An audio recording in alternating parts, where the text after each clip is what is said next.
இந்த உலகத்துல மனுஷன் எவ்வளவோ தவறுகள் செய்யறான். அதுக்கெல்லாம் என்ன காரணம்?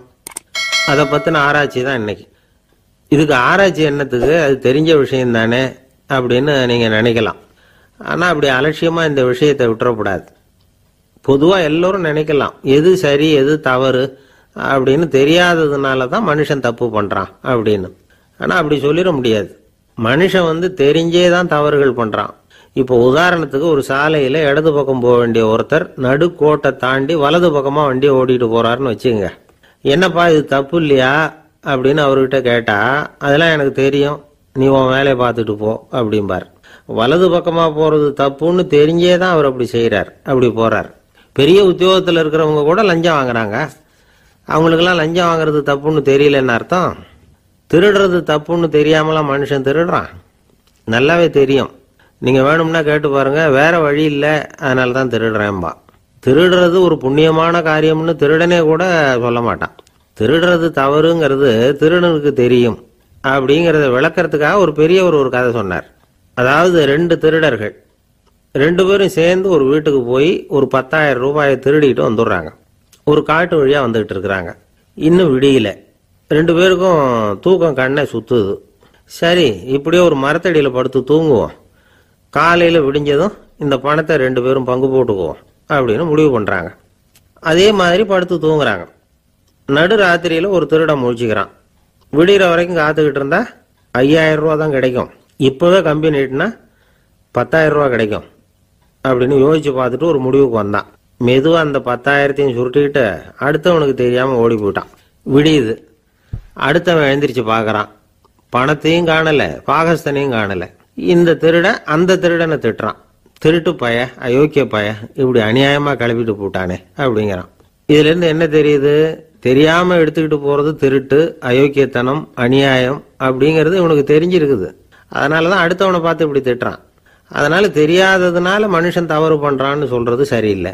அப்படின்னா மனுஷன் பண்ற தவறுகளுக்கு உண்மையான காரணம் தான் என்ன? இதே சந்தேகம் அர்ஜுனனுக்கும் வந்துதான். அதனாலதான் அவன் பகவானை பார்த்து கேட்கறான். மனுஷன் தன் விருப்பத்துக்கு விரோதமா ஏதோ ஒரு சக்தியினால பலாத்காரமா இழுக்கப்பட்டது மாதிரி பாவம் பண்றானே, அந்த சக்தி என்ன அப்படின்னு கேட்கறான். இதுக்கு பகவான் பதில் சொல்றார். காமமும் குரோதமும் தான் அந்த சக்திகள், அதாவது ஆசையும் சினமும். இது 2ம் உன்னுடைய எதிரிகள் அப்படிங்கிறத புரிஞ்சுக்கோ அப்படிங்கிறார்.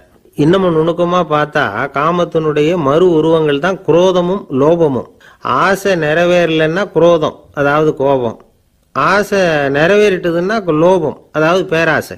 பாவத்தை கண்ட்ரோல் பண்ணணும்னா அதுக்கு மெயின் சுவிட்ச் எது அப்படிங்கிறது இப்பதான் தெரியுது. அதுக்கு மனுஷன் தெரிஞ்சே தான் தவறு பண்றான் அப்படின்னு பேசிக்கிட்டோமே. அதுக்கு ஒரு உதாரணம். ஒரு ஆளு ஹோட்டல்ல சாப்பிட போனான். சாப்பிட்டு முடிச்சான். எழுந்திரிச்சு முதலாளிகிட்ட பில்லை கொடுத்தான். காசை கொடுக்கல. முதலாளி பணம் கொடுன்னு கேட்டார். இவன் என்கிட்ட பணம் இல்லைன்னா. முதலாளி கொஞ்சம் கூட அலட்டிக்கல. உள்ளே இருந்து ஒரு ஆளை கூப்பிட்டார். இவனை கூப்பிட்டுட்டு போய் இட்லி மாவு ஆட்ட சொல்லுன்னார். இவனும் கவலைப்படாம உள்ள போயிட்டான். அப்போ அழைச்சிட்டு போற ஆளு கேட்கறான், ஏன் சார் சாப்பிட்றதுக்கு முன்னாடி காசு இல்லைங்கிறது உங்களுக்கு தெரியாதா அப்படின்னு கேட்கறான். தெரியும், காசு இல்லைங்கிறதும் தெரியும், காசு இல்லாம சாப்பிட்டா மாவாட்டணுங்கிறதும் தெரியும் அப்படின்னா அந்த ஆள். அப்படின்னா நீங்க உங்க வீட்லயே சாப்பிட்டு இருக்கலாமே அப்படின்னு கேட்கறான் அவன். அதுக்கு இவர் சொல்றாரு, அது எப்படி, அங்க சாப்பிட்டாலும் நான் இதே வேலையை தானே செய்ய வேண்டியிருக்கும் அப்படின்னாராம்.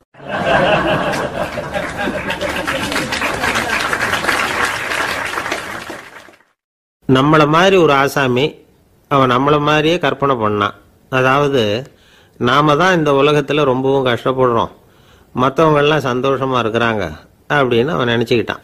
அவன் ஒரு நாள் கடவுளை வேண்டிக்கிட்டானா, சுவாமி இந்த உலகத்துல எவ்வளவோ பேர் இருக்கிறாங்க, ஒவ்வொருத்தருக்கும் ஒவ்வொரு விதமான கஷ்டம் இருக்கலாம், ஒத்துக்கிறேன். இருந்தாலும் எனக்கு அது கொஞ்சம் அதிகமா இருக்கிறது மாதிரி தெரியுது. அதனால நீங்க எனக்காக ஒரு சின்ன உதவி செஞ்சா போதும். அது வேற ஒண்ணும் இல்லை, என்கிட்ட இருக்கிற துயரங்களை இன்னொருத்தர் யாருக்கிட்டையாவது கொடுத்துருங்க, அவர்கிட்ட இருக்கிற துயரங்களை என்கிட்ட மாத்தி கொடுத்துருங்க. ஒரு மியூச்சுவல் டிரான்ஸ்ஃபர், அவ்வளவுதான். அப்படி பண்ணிவிட்டா போதும் அப்படின்னு வேண்டிக்கிட்டானான். அன்னைக்கு ராத்திரியே அவன் ஒரு கனவு கண்டிருக்கான். வானத்திலிருந்து ஒரு குரல் கேட்டிருக்கு. அது என்ன சொல்லிச்சு தெரியுமா? ஏ ஜனங்களே, எல்லாரும் அவங்கவுங்க கஷ்டங்களை ஒரு பையில போட்டு எடுத்துக்குங்க. அப்படி எடுத்துக்கிட்டு நேராக இந்த ஊர் எல்லையில் இருக்கிற கோயிலுக்கு வந்து சேருங்க அப்படின்னு அந்த குரல். ஆஹா, கடவுள் நம்ம பிரார்த்தனைக்கு செவி சாய்ச்சுட்டார் அப்படின்னு சந்தோஷப்பட்டான் இவன். உடனே என்ன பண்ணான், தன்கிட்ட இருந்த கஷ்டத்தையெல்லாம் ஒரு சாக்கு பையில போட்டு எடுத்துக்கிட்டான். வீட்டை விட்டு வெளியில் வந்தான். தெருவில் இறங்கி நடக்கிறான். அங்கே பார்த்தா ஏகப்பட்ட பேர் ஆளுக்கு ஒரு பையை தூக்கிக்கிட்டு கோயிலுக்கு போய்கிட்டு இருக்கிறாங்க. சில பேர் மூட்டையாக கட்டி தலையில் சுமந்துக்கிட்டு போய்கிட்டு இருக்கிறாங்க. இவன் பார்த்தான். இவனுக்கு ரொம்ப ஆச்சரியமாக இருந்தது. ஏன்னா எல்லாரும் வச்சிருக்கிற பைய இவன் பையை விட பெருசாக இருந்தது. இவன் பை தான் இருக்கிறதுலே கொஞ்சம் சின்னதாக தெரிஞ்சுது. இப்போ அவன் மறுபடியும் சாமியை வேண்டிக்கிட்டான். கடவுளே, இப்போ உள்ள சூழ்நிலையை கவனிச்சா என்கிட்ட இருக்கிற பையே பரவாயில்லன்னு தோணுது. அதனால் வேற பைய எதையும் மாற்ற வேணாம், இதுவே பரவாயில்ல, இந்த பையோட திரும்பி வீட்டுக்கு போனால் போதும்னு நினைக்கிறேன் அப்படின்னு எதோ நினைக்க ஆரம்பிச்சுட்டான் அவன். எல்லாரும் கோயிலுக்கு போய் சேர்ந்தாங்க. கோயிலில் அந்த குரல் மறுபடியும் கேட்டுது. எல்லாரும் அவங்கவுங்க பைகளை சோகத்தில் தொங்க விடுங்க. திடீர்னு விளக்குகள் அணையும், மணி அடிக்கப்படும், அதுதான் அடையாளம். அந்த சமயத்தில் இருட்டில் உங்களுக்கு வேண்டிய பைய நீங்கள் மாற்றி எடுத்துக்கலாம், தேர்ந்தெடுத்துக்கலாம். வெளிச்சம் இருக்கிறப்பவே உங்களுக்கு பிடிச்ச பைக்கு பக்கமாக பார்த்து நீங்கள் நின்றுக்கலாம் அப்படின்னு சொல்லி விவரம் சொல்லிச்சான் அந்த குரல். அப்படி சொன்னதுக்கு அப்புறம் திடீர்னு விளக்கு அணைஞ்சுது, மணி அடிச்சுது. கொஞ்ச நேரம் கழித்து மறுபடியும் விளக்குகள்லாம் எரிஞ்சுது. இப்போ பார்த்தா எல்லாரும் அவங்கவுங்க பையையே கெட்டியாக பிடிச்சிட்டு நிற்கிறாங்க. இவனும் அப்படியே நிற்கிறான். இவன் மெதுவாக பக்கத்தில் நிற்கிறவங்ககிட்ட கேட்டானா, ஏன் நீங்கள் பைய கையிலேயே வச்சுருக்கிறீங்க, செவுத்தில் மாட்டலையா அப்படின்னு கேட்டிருக்கான். இல்லைப்பா, நீ ஏன் கையிலேயே வச்சிருக்கிறியோ அதே காரணத்துக்காக தான் நாங்களும் வச்சிருக்கிறோம். நம்ம கவலைகளை பற்றி நமக்கு ஓரளவுக்காவது தெரியும். ஆனால் மற்றவங்க கவலைகள் நமக்கு பரிச்சயம் இல்லாதவை, பழக்கம் இல்லாதது. அதனால் நமக்கு தெரிஞ்ச கவலைகளை சமாளிக்கிறது சுலபம். தெரியாததை சமாளிக்கணும்னா மறுபடியும் ஆரம்பத்திலேருந்து ஆரம்பிக்கணும். அதனால் பழைய நண்பர்களோடு வாழறது தான் மேல் அப்படின்னு ஆனான். அதுக்கப்புறம் அவன் தன்னோட பையே போதும்னு வீட்டுக்கு திரும்பி வந்துட்டானான். இது ஒரு பெரியவர் சொல்லியிருக்கிற கதை. அதனால நம்மகிட்ட இருக்கிற கஷ்டங்கள் தான் பெருசு, அதை இன்னொருத்தங்கிட்ட கொடுத்துட்டு மாற்றிக்கலாம் அப்படின்னு நினைக்கிறது தப்பு. இதே மாதிரி இன்னொரு சம்பவம். ஒரு ஊரில் ஒரு நாள் ராத்திரி ஆகாயத்திலிருந்து கடவுள் குரல் கேட்குது. இந்த ஊரில் இருக்கிற ஜனங்கள்லாம் கொஞ்சம் கவனிங்க, உங்களுக்கு ஒரு செய்தி. அதாவது இங்கே இருக்கிற ஜனங்கள்லேயே கொஞ்சம் கூட கவலையே இல்லாத ஆள் யாருன்னு எனக்கு தெரியணும். அதனால் எல்லாரும் அவங்கவுங்க கவலைகளை ஒரு பையில் போட்டு எடுத்துக்கிட்டு கோயிலுக்கு வாங்க அப்படின்னார் கடவுள். உடனே வரிசையாக எல்லாரும் வர ஆரம்பித்தாங்க. எல்லார் கையிலையும் பை இருந்தது, சின்னதும் பெருசுமா. கவலையே இல்லாத ஆள் யாருன்னு தேடினார் கடவுள். ஒரே ஒரு ஆள் மட்டும் கையில் எதுவும் இல்லாமல் வெறும் கையை வீசிக்கிட்டு ரொம்ப ஜாலியாக நடந்து வந்துக்கிட்டு இருந்தான். கடவுள் அவங்ககிட்ட போனார். ஏன்பா, உனக்கு கவலையே இல்லையா அப்படின்னு கேட்டார். எனக்கும் சில கவலைகள்லாம் உண்டு அப்படின்னு அவன். எங்கே அதெல்லாம்னு கேட்டிருக்கார் கடவுள். பின்னாடி லாரியில் வந்துக்கிட்டு இருக்கு அப்படின்னு அவன்.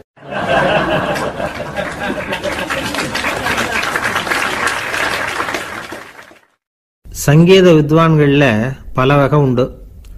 சில குறிப்பிட்ட ராகங்களை பாடுறதுல அவங்களுக்கு பெருமை வர்றது உண்டு. ஆனால் ஒருத்தர் இருந்தார், அவரால் ஒரு ராகத்துக்கே பெருமை வந்தது. அந்த ராகத்தை அவர் வாசித்து கேட்கணும் அப்படின்னு சொல்லுவாங்க. அது என்ன ராகம்னா தோடி ராகம். சரி, அந்த வித்வான் யாருன்னா அவர் தான் திருவாவடுதுறை ராஜரத்னம் பிள்ளை. பேராசிரியர் கல்கி ஒரு சமயம் தம்முடைய பத்திரிகையில் எழுதினாராம். அதை அப்படியே படிக்கிறேன் கேளுங்களேன். ஆகா, ஸ்ரீ ராஜரத்னம் பிள்ளையின் தோடி ஆலாபனையை முதலில் கேட்டபோது அவருடைய கற்பனையை விட்டு தள்ளுங்கள். நம்முடைய மனதில் என்னென்ன இன்பமயமான கற்பனைகள் எல்லாம் உதித்தன.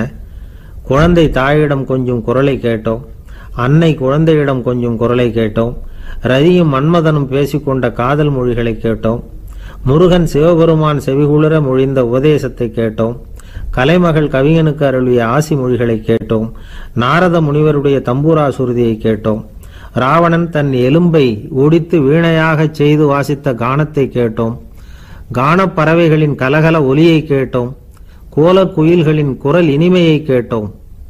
இப்படிலாம் பேராசிரியர் கல்கி விமர்சனம் எழுதியிருக்கிறார்.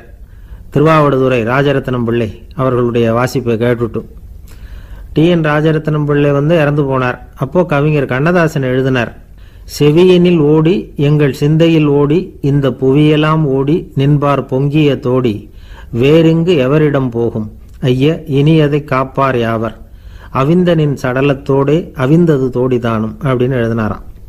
அந்த அளவுக்கு அவருடைய தோடியை ரசித்தவர்கள் உண்டு. அதே மாதிரி தோடின்னா என்னன்னு தெரியாமலே அவரை ரசித்தவங்களும் அந்த காலத்தில் உண்டு.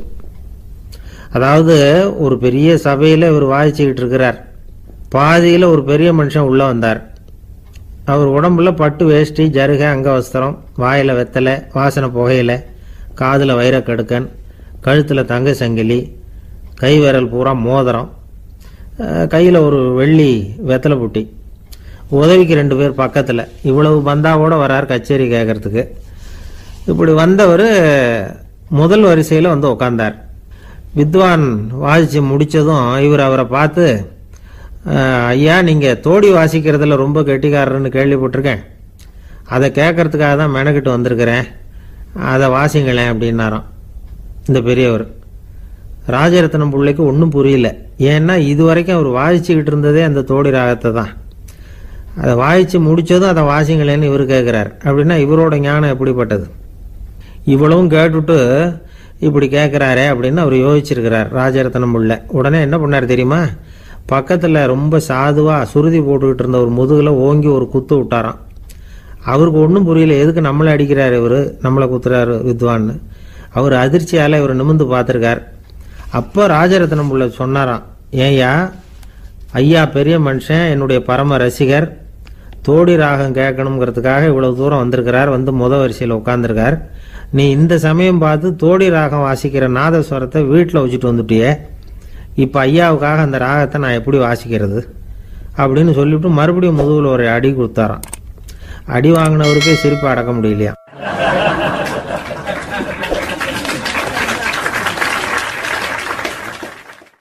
ஒரு மனுஷனை பார்த்து என்கிட்ட வாலாட்டாதே அப்படின்னு சொன்னா அவன் நம்மகிட்ட ஏதோ வம்புக்கு வர்றான்னு அர்த்தம். ஒரு நாயை பார்த்து யாரும் என்கிட்ட வாலாட்டாதே அப்படின்னு சொல்றது இல்லை. ஏன்னா நாய் வாலாட்டுனா அது நம்மகிட்ட தன்னுடைய நன்றியை தெரிவிக்கிறதாக நினைச்சுக்கிட்டு இருக்கிறோம். ஆனால் அது அப்படி இல்லை அப்படின்னு சொல்றாங்க அது சம்பந்தமான நிபுணர்கள். ஒரு நாய் தன்னுடைய வாலை இந்த பக்கமும் அந்த பக்கமுமா இப்படியும் அப்படியும் ஆட்டிக்கிட்டு இருந்தா அது பதட்டத்தில் கூட இருக்கலாம். நாய் நட்பா இருந்தாலும் வாலாட்டும், ஆத்திரத்தில் இருந்தாலும் வாலாட்டும், கோபத்தில் இருந்தாலும் வாலாட்டும், குழப்பத்தில் இருந்தாலும் வாலாட்டும், மகிழ்ச்சியா இருந்தா கூட அது வாலாட்டும். அதை நாம் தப்பா புரிஞ்சுக்கிட்டு அதுகிட்ட போய் மாட்டிக்கக்கூடாது. நாயை பத்தி எனக்கு நல்லா தெரியும் அப்படின்னு சொல்றவங்க கூட அதுகிட்ட கடி வாங்கிட்டு நிக்கிறது உண்டு. நிபுணர்கள் என்ன சொல்றாங்க தெரியுமா?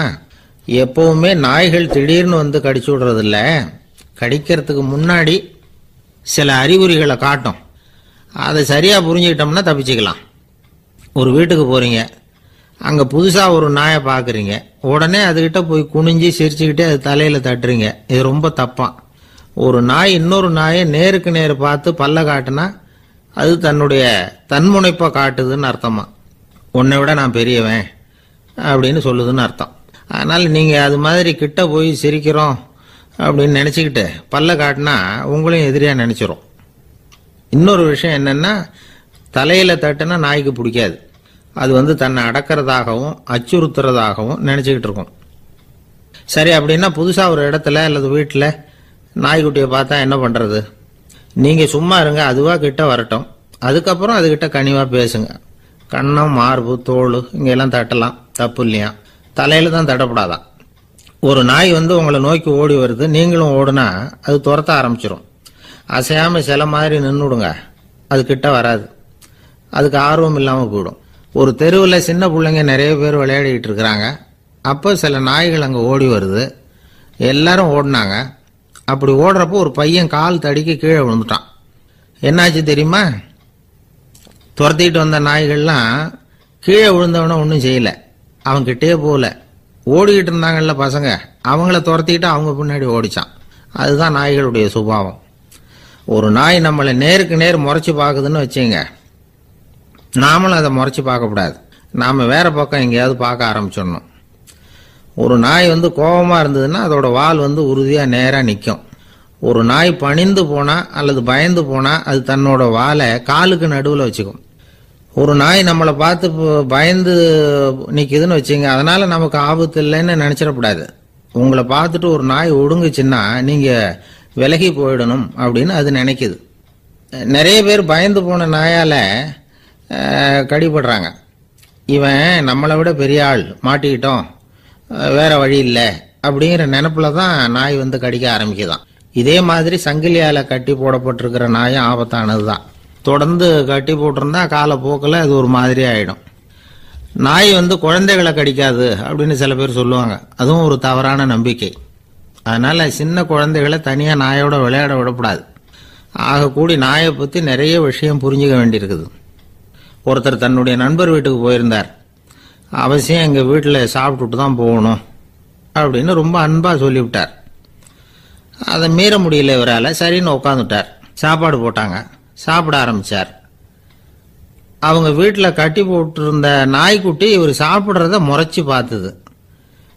ஏன் இப்படி என்ன இது முறைச்சி பார்க்குது உங்க வீட்டு நாய்க்குட்டி அப்படின்னு அவர் கேட்டார். அப்போ அவங்க சொன்னாங்களாம், அதுகிட்ட ஒரு கெட்ட பழக்கம்ங்க, தன்னோட தட்டுல யாரு சாப்பிட்டாலும் அது அப்படிதான் முறைச்சி பார்க்கும் அப்படின்னாராம் அவர்.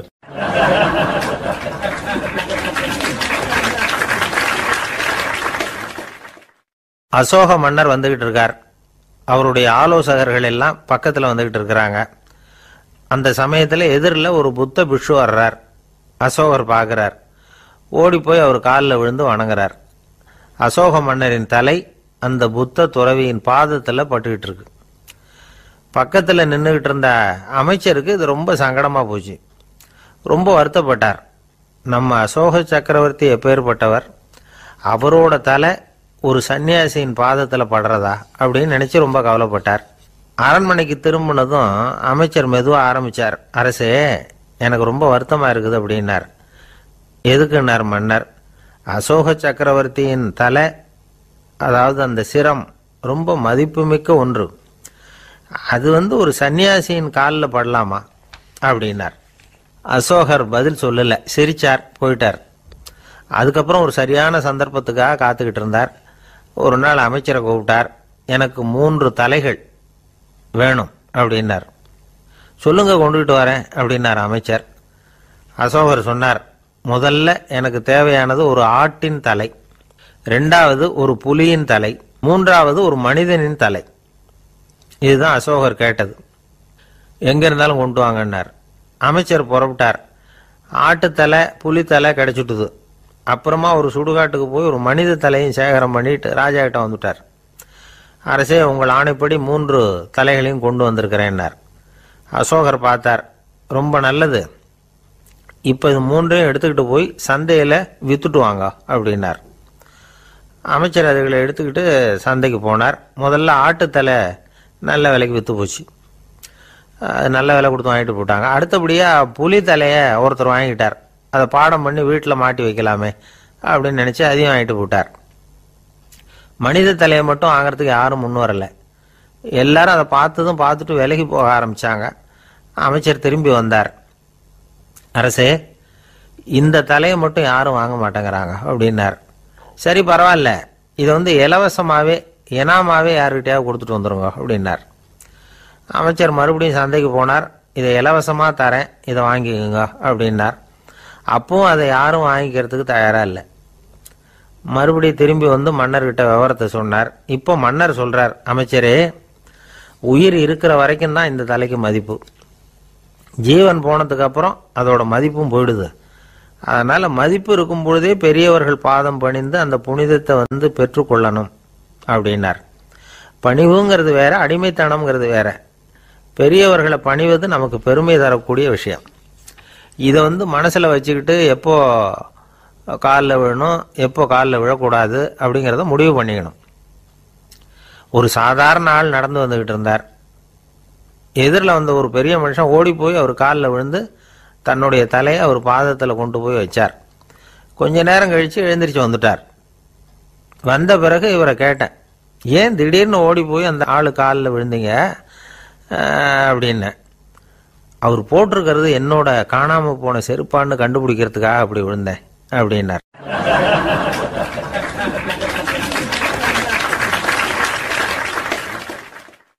இன்பம் துன்பம் இது ரெண்டும் சேர்ந்தது தான் வாழ்க்கை. இது எல்லாரும் சொல்லிட்டு இருக்கிற ஒரு உண்மை. அது சரி, இது ரெண்டும் வர்றதுக்கு என்ன காரணம்? துறவி ஒருத்தர் யோசிச்சு பார்த்திருக்கார்.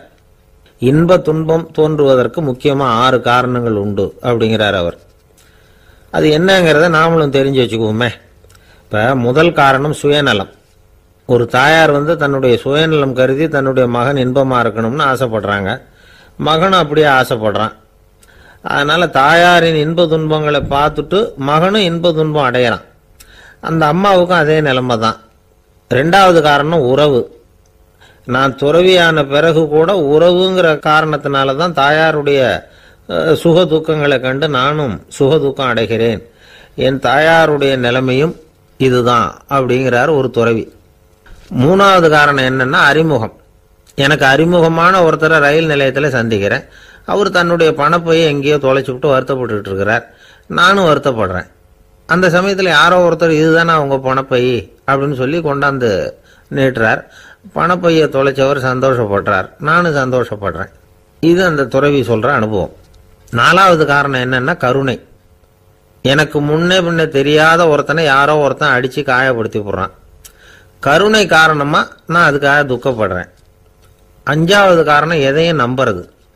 ஒரு பசுமாட்டை ஒரு முரணை அடிச்சுட்டு இருக்கிறான் அப்படின்னு ஒருத்தர் நம்மகிட்ட சொல்றாருன்னு வைங்க, உடனே நான் துக்கப்படுறேன். இன்னொருத்தர் அந்த முரணனை போலீஸ்காரங்க பிடிச்சிட்டு போயிட்டாங்கன்னு சொல்லி சொல்றாரு. நான் உடனே சந்தோஷப்படுறேன். 3வதா ஒருத்தர் முதல் 2 பேரும் சொன்னது பொய்யுங்கிறார். அப்ப நான் இன்ப துன்பம் ரெண்டுமே இல்லாம நிம்மதியா இருக்கிறேன். இது ஒரு விதம். அடுத்தது 6வது காரணம் என்னன்னா தன்மயமாகுதல். ஒரு நாவல் படிச்சுக்கிட்டு இருக்கிறோம். அதுல வர்ற பாத்திரங்களோட நாம ஒன்றி போயிடுறோம். அதுல வர்ற பாத்திரங்கள் சிரிச்சுதுன்னா நாமளும் சிரிக்கிறோம், அது அழுதுன்னா நாமளும் அழறோம். அதெல்லாம் அந்த துறவி சொல்ற அனுபவ உண்மைகள். இன்ப துன்பம் இது ரெண்டும் தோன்றுவதற்கு சுயநலம், உறவு, அறிமுகம், கருணை, எதையும் நம்புறது, தன்மயமாகிறது, இது எல்லாம் தான் முக்கிய காரணம் அப்படின்னு அவர் சொல்றார். ஆக கூடி ஒட்டு மொத்தமா யோசனை பண்ணி பார்த்தா பிற பொருள்கள் மீது பற்றுதல் காரணமா தான் நாம இன்ப துன்பம் அடையிறோம் அப்படிங்கிறத புரிஞ்சுக்க முடியுது. மனுஷன் இன்ப துன்பம் அடையறதுக்கு 7வது காரணம் கூட ஒன்று உண்டு அப்படின்னு சொல்லிட்டே வந்தார் ஒருத்தர். அது என்ன அப்படின்னு கேட்டோம். அதுதான் சார் இந்த நீங்க சொல்லிட்டு வர்ற இன்று ஒரு தகவல்னார். எப்படி சொல்றீங்கன்னு கேட்டோம். இன்று ஒரு தகவல் கேட்க ஆரம்பிக்கிறப்போ மனசுல இன்பம், ஆரம்பிச்ச உடனே இது ஏற்கனவே கேட்ட சமாச்சாரமாச்சே அப்படின்னு நினைக்கிறப்போ துன்பம் அப்படின்னு அதுக்கு ஒரு விளக்கம் கொடுத்தார் அவர்.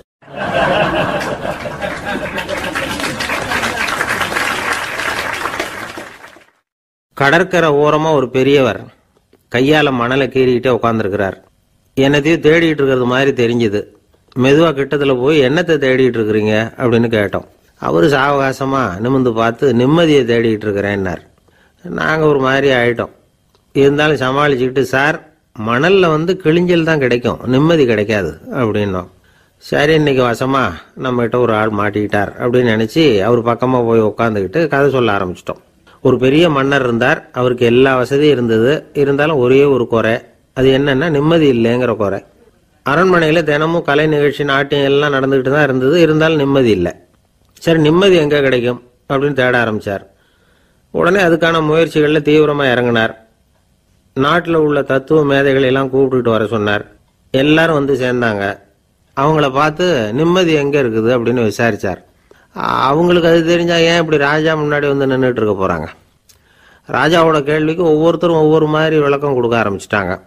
எந்த பதிலும் ராஜாவுக்கு திருப்தி அளிக்கக்கூடிய அளவுக்கு இல்லை. சரி, போயிட்டு வாங்கன்னு சொல்லி அவங்களெல்லாம் அனுப்பி வச்சுட்டார். ஒரு நாள் அவர் மாளிகையில உப்பருகையில நின்றுட்டு இருக்கிறார். அந்த சமயத்துல தெருவில் ஒரு பிச்சைக்காரன் ரொம்ப உல்லாசமா பாட்டு பாடிக்கிட்டே போய்கிட்டு இருக்கிறான். குரல்ல ஒரு சந்தோஷம், நடையில ஒரு மிடுக்கு. அவங்ககிட்ட கொஞ்சம் கூட கவலை இருக்கிறதா தெரியல. உடனே ராஜா அதை பார்த்தார். ஏவலாளிகளை கைதட்டி கூப்பிட்டார். உடனே ஓடி போய் அந்த பிச்சைக்காரனை இங்க அழைச்சிட்டு வாங்கன்னு உத்தரவு போட்டார்.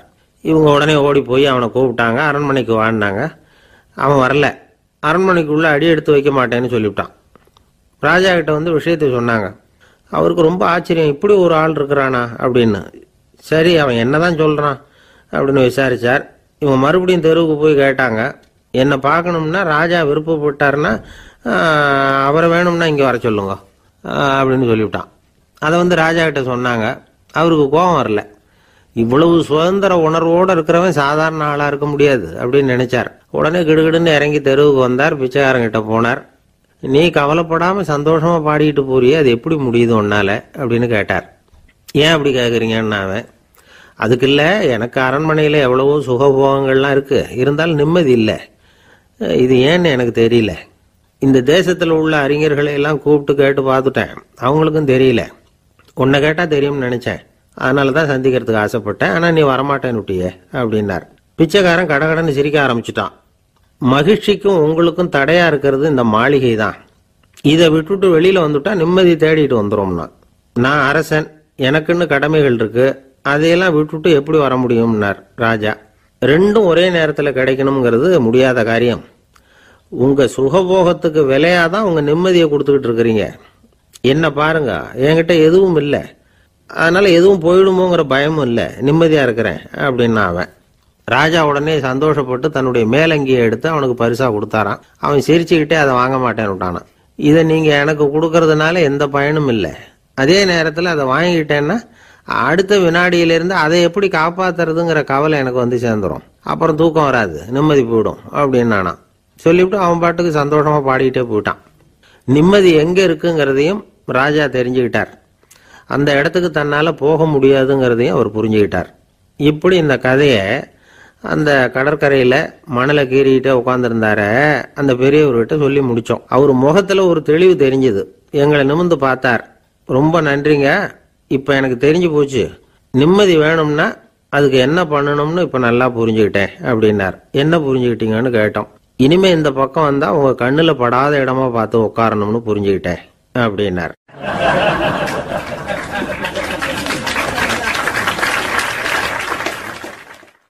இன்றைக்கு பல பேர் உயில் எழுதி வைக்கிறாங்கல்ல. இந்த உயில்னா என்ன? அதாவது ஒரு நபர் தனக்கு பின்னாடி தன்னுடைய சொத்துக்கள் யாருக்கு போய் சேரணும்னு நினைக்கிறாரோ அந்த நினைப்பை சட்டப்படி உறுதிப்படுத்துறது தான் உயில். சரி, உயிலை யாரு எழுதலாம்? 18 வயசு பூர்த்தியான யாரும் உயில் மூலமா சொத்துக்களை விநியோகிக்கலாம். கண் பார்வை இல்லாதவங்க, காது கேளாதவங்க, வாய் பேச முடியாதவங்க, இவங்கெல்லாம் கூட உயில் எழுதி வைக்கலாம். புத்தி சுவாதீனம் இல்லாதவங்க கூட சில சமயம் புத்தி தெளிவா இருந்தா உயில் எழுதலாமா. குடிபோதையில் இருக்கிறவங்க, தாங்கள் என்ன செய்யறோம்ங்கிறது தெளிவா அறிய முடியாதவங்க, நோய் நொடியில் இருக்கிறவங்க, இவங்கெல்லாம் உயில் எழுத முடியாது. ஒருத்தரை நிர்பந்தப்படுத்தி ஏமாத்தி அல்லது சுய நினைவில்லாத ஒருத்தர்கிட்ட எழுதி வாங்கி வைக்கிற உயில் செல்லாது. உயிலை இந்த முறையில தான், இந்த படிவத்துல தான் எழுதணும்னு சட்டத்துல விதி எதுவும் கிடையாது. இதுக்கு முத்திரை கட்டணமும் கிடையாது. உயிலை வெற்று காகிதத்துல எழுதலாம். அச்சடிக்கணும், டைப் அடிக்கணுங்கிற அவசியம் கூட இல்லை. கையாலேயே கூட எழுதலாம். எழுதி இருக்கிறது புரியணும், அவ்வளவுதான். குறைந்தபட்சம் 2 சாட்சிகளை வச்சுக்கிட்டு உயில் எழுதுறவர் அதுல கையெழுத்து போடணும். கையெழுத்து போட தெரியாதுன்னா இடது கை பெருவிரல் ரேகை வைக்கலாம். உயில் சாசனத்துக்கு சாட்சிகள் கையெழுத்து இல்லைன்னாலும் அது செல்லாது. அப்புறம் பிரிவிலேஜ்டு வில் அப்படின்னு இருக்கு, அதுக்கு மட்டும் சாட்சிகள் தேவையில்லை. அது என்னன்னா, இந்த விமானப்படை, கப்பல் படை அல்லது யுத்தத்துல பணிபுரியும் நபர்கள் அவங்கெல்லாம் இருக்கிறாங்க இல்லையா, அப்படிப்பட்டவங்க எழுதுற உயில் அது. அதுக்கு சில விசேஷ சலுகைகள் உண்டு.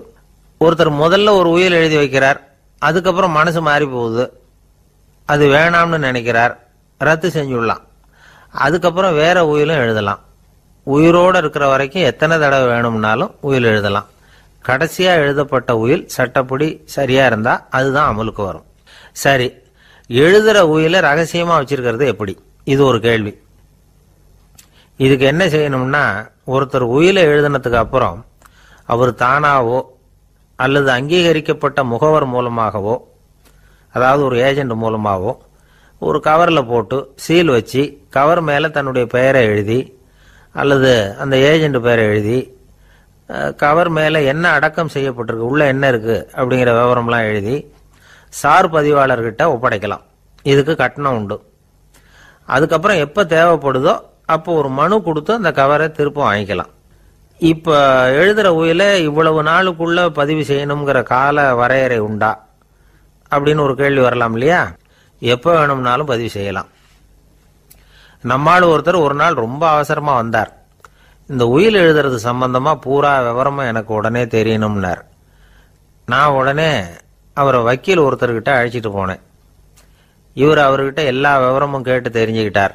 ரொம்ப தேங்க்ஸ்ன்னு சொல்லிவிட்டு 2 பேரும் வெளியில் வந்தோம். அதுக்கப்புறம் இவர்கிட்ட கேட்டேன், ஆமாம் இவ்வளவு விவரமாக கேட்குறீங்களே, உங்களுக்கு எத்தனை பிள்ளைங்க சார் அப்படின்னு கேட்டேன். 6 பேர் சார் அப்படின்னார். சரி, இருக்கிற சொத்து எவ்வளவுன்னு கேட்டேன். அதை இனிமே தான் சம்பாதிக்க போகிறேன் அப்படின்னார்.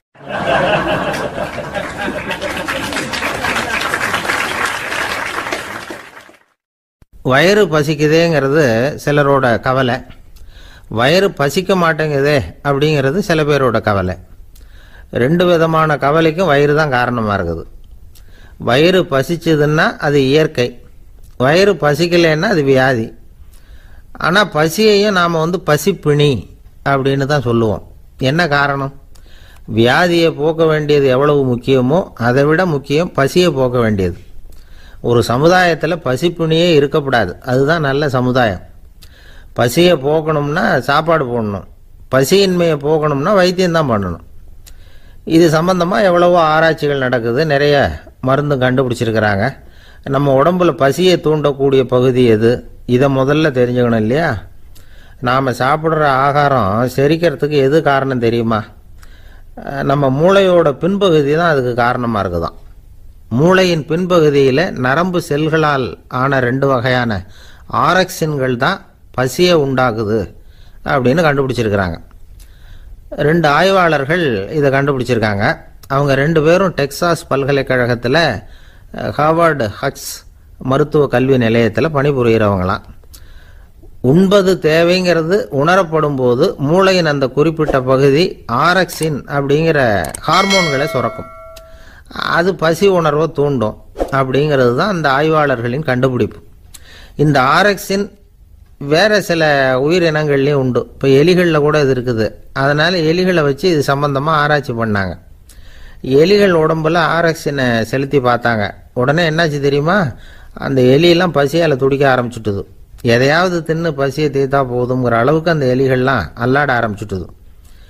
இயல்பாக சாதாரணமாக அந்த எலிகள் எவ்வளவு சாப்பிடுமோ அது மாதிரி 8 முதல் 10 மடங்கு அதிகமான ஆகாரத்தை 1 மணி நேரத்துக்குள்ளே சாப்பிட்டு தீர்த்துட்டு தான். சில எலிகளின் மூளையில் இந்த ஆரக்சின் அளவை கட்டுப்படுத்தி பார்த்துருக்குறாங்க. உடனே என்னாச்சு தெரியுமா? அதெல்லாம் சாப்பாட்டை கண்டா முகத்தை திருப்பிட்டு போக ஆரம்பிச்சுட்டு தான். அந்த எலிகளுக்கு பசி எடுக்கலையா?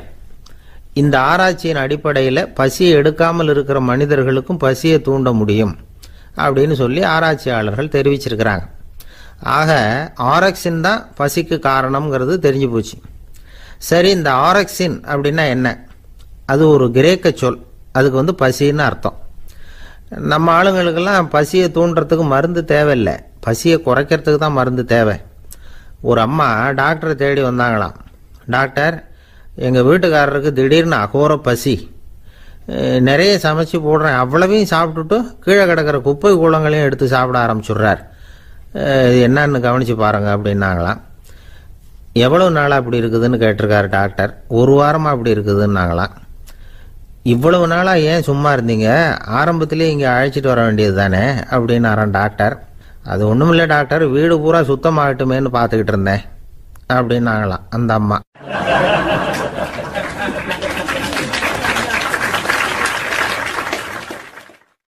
உங்க மேலே எனக்கு அளவு கடந்த அன்பு அப்படின்னு யாராவது சொன்னா அதை அலட்சியமாக நினச்சிடக்கூடாது. அது கொஞ்சம் சீரியஸான விஷயம். அளவுக்கு மிஞ்சினா எதுவுமே இடைஞ்சல் தானே. அன்பும் அப்படிதான்.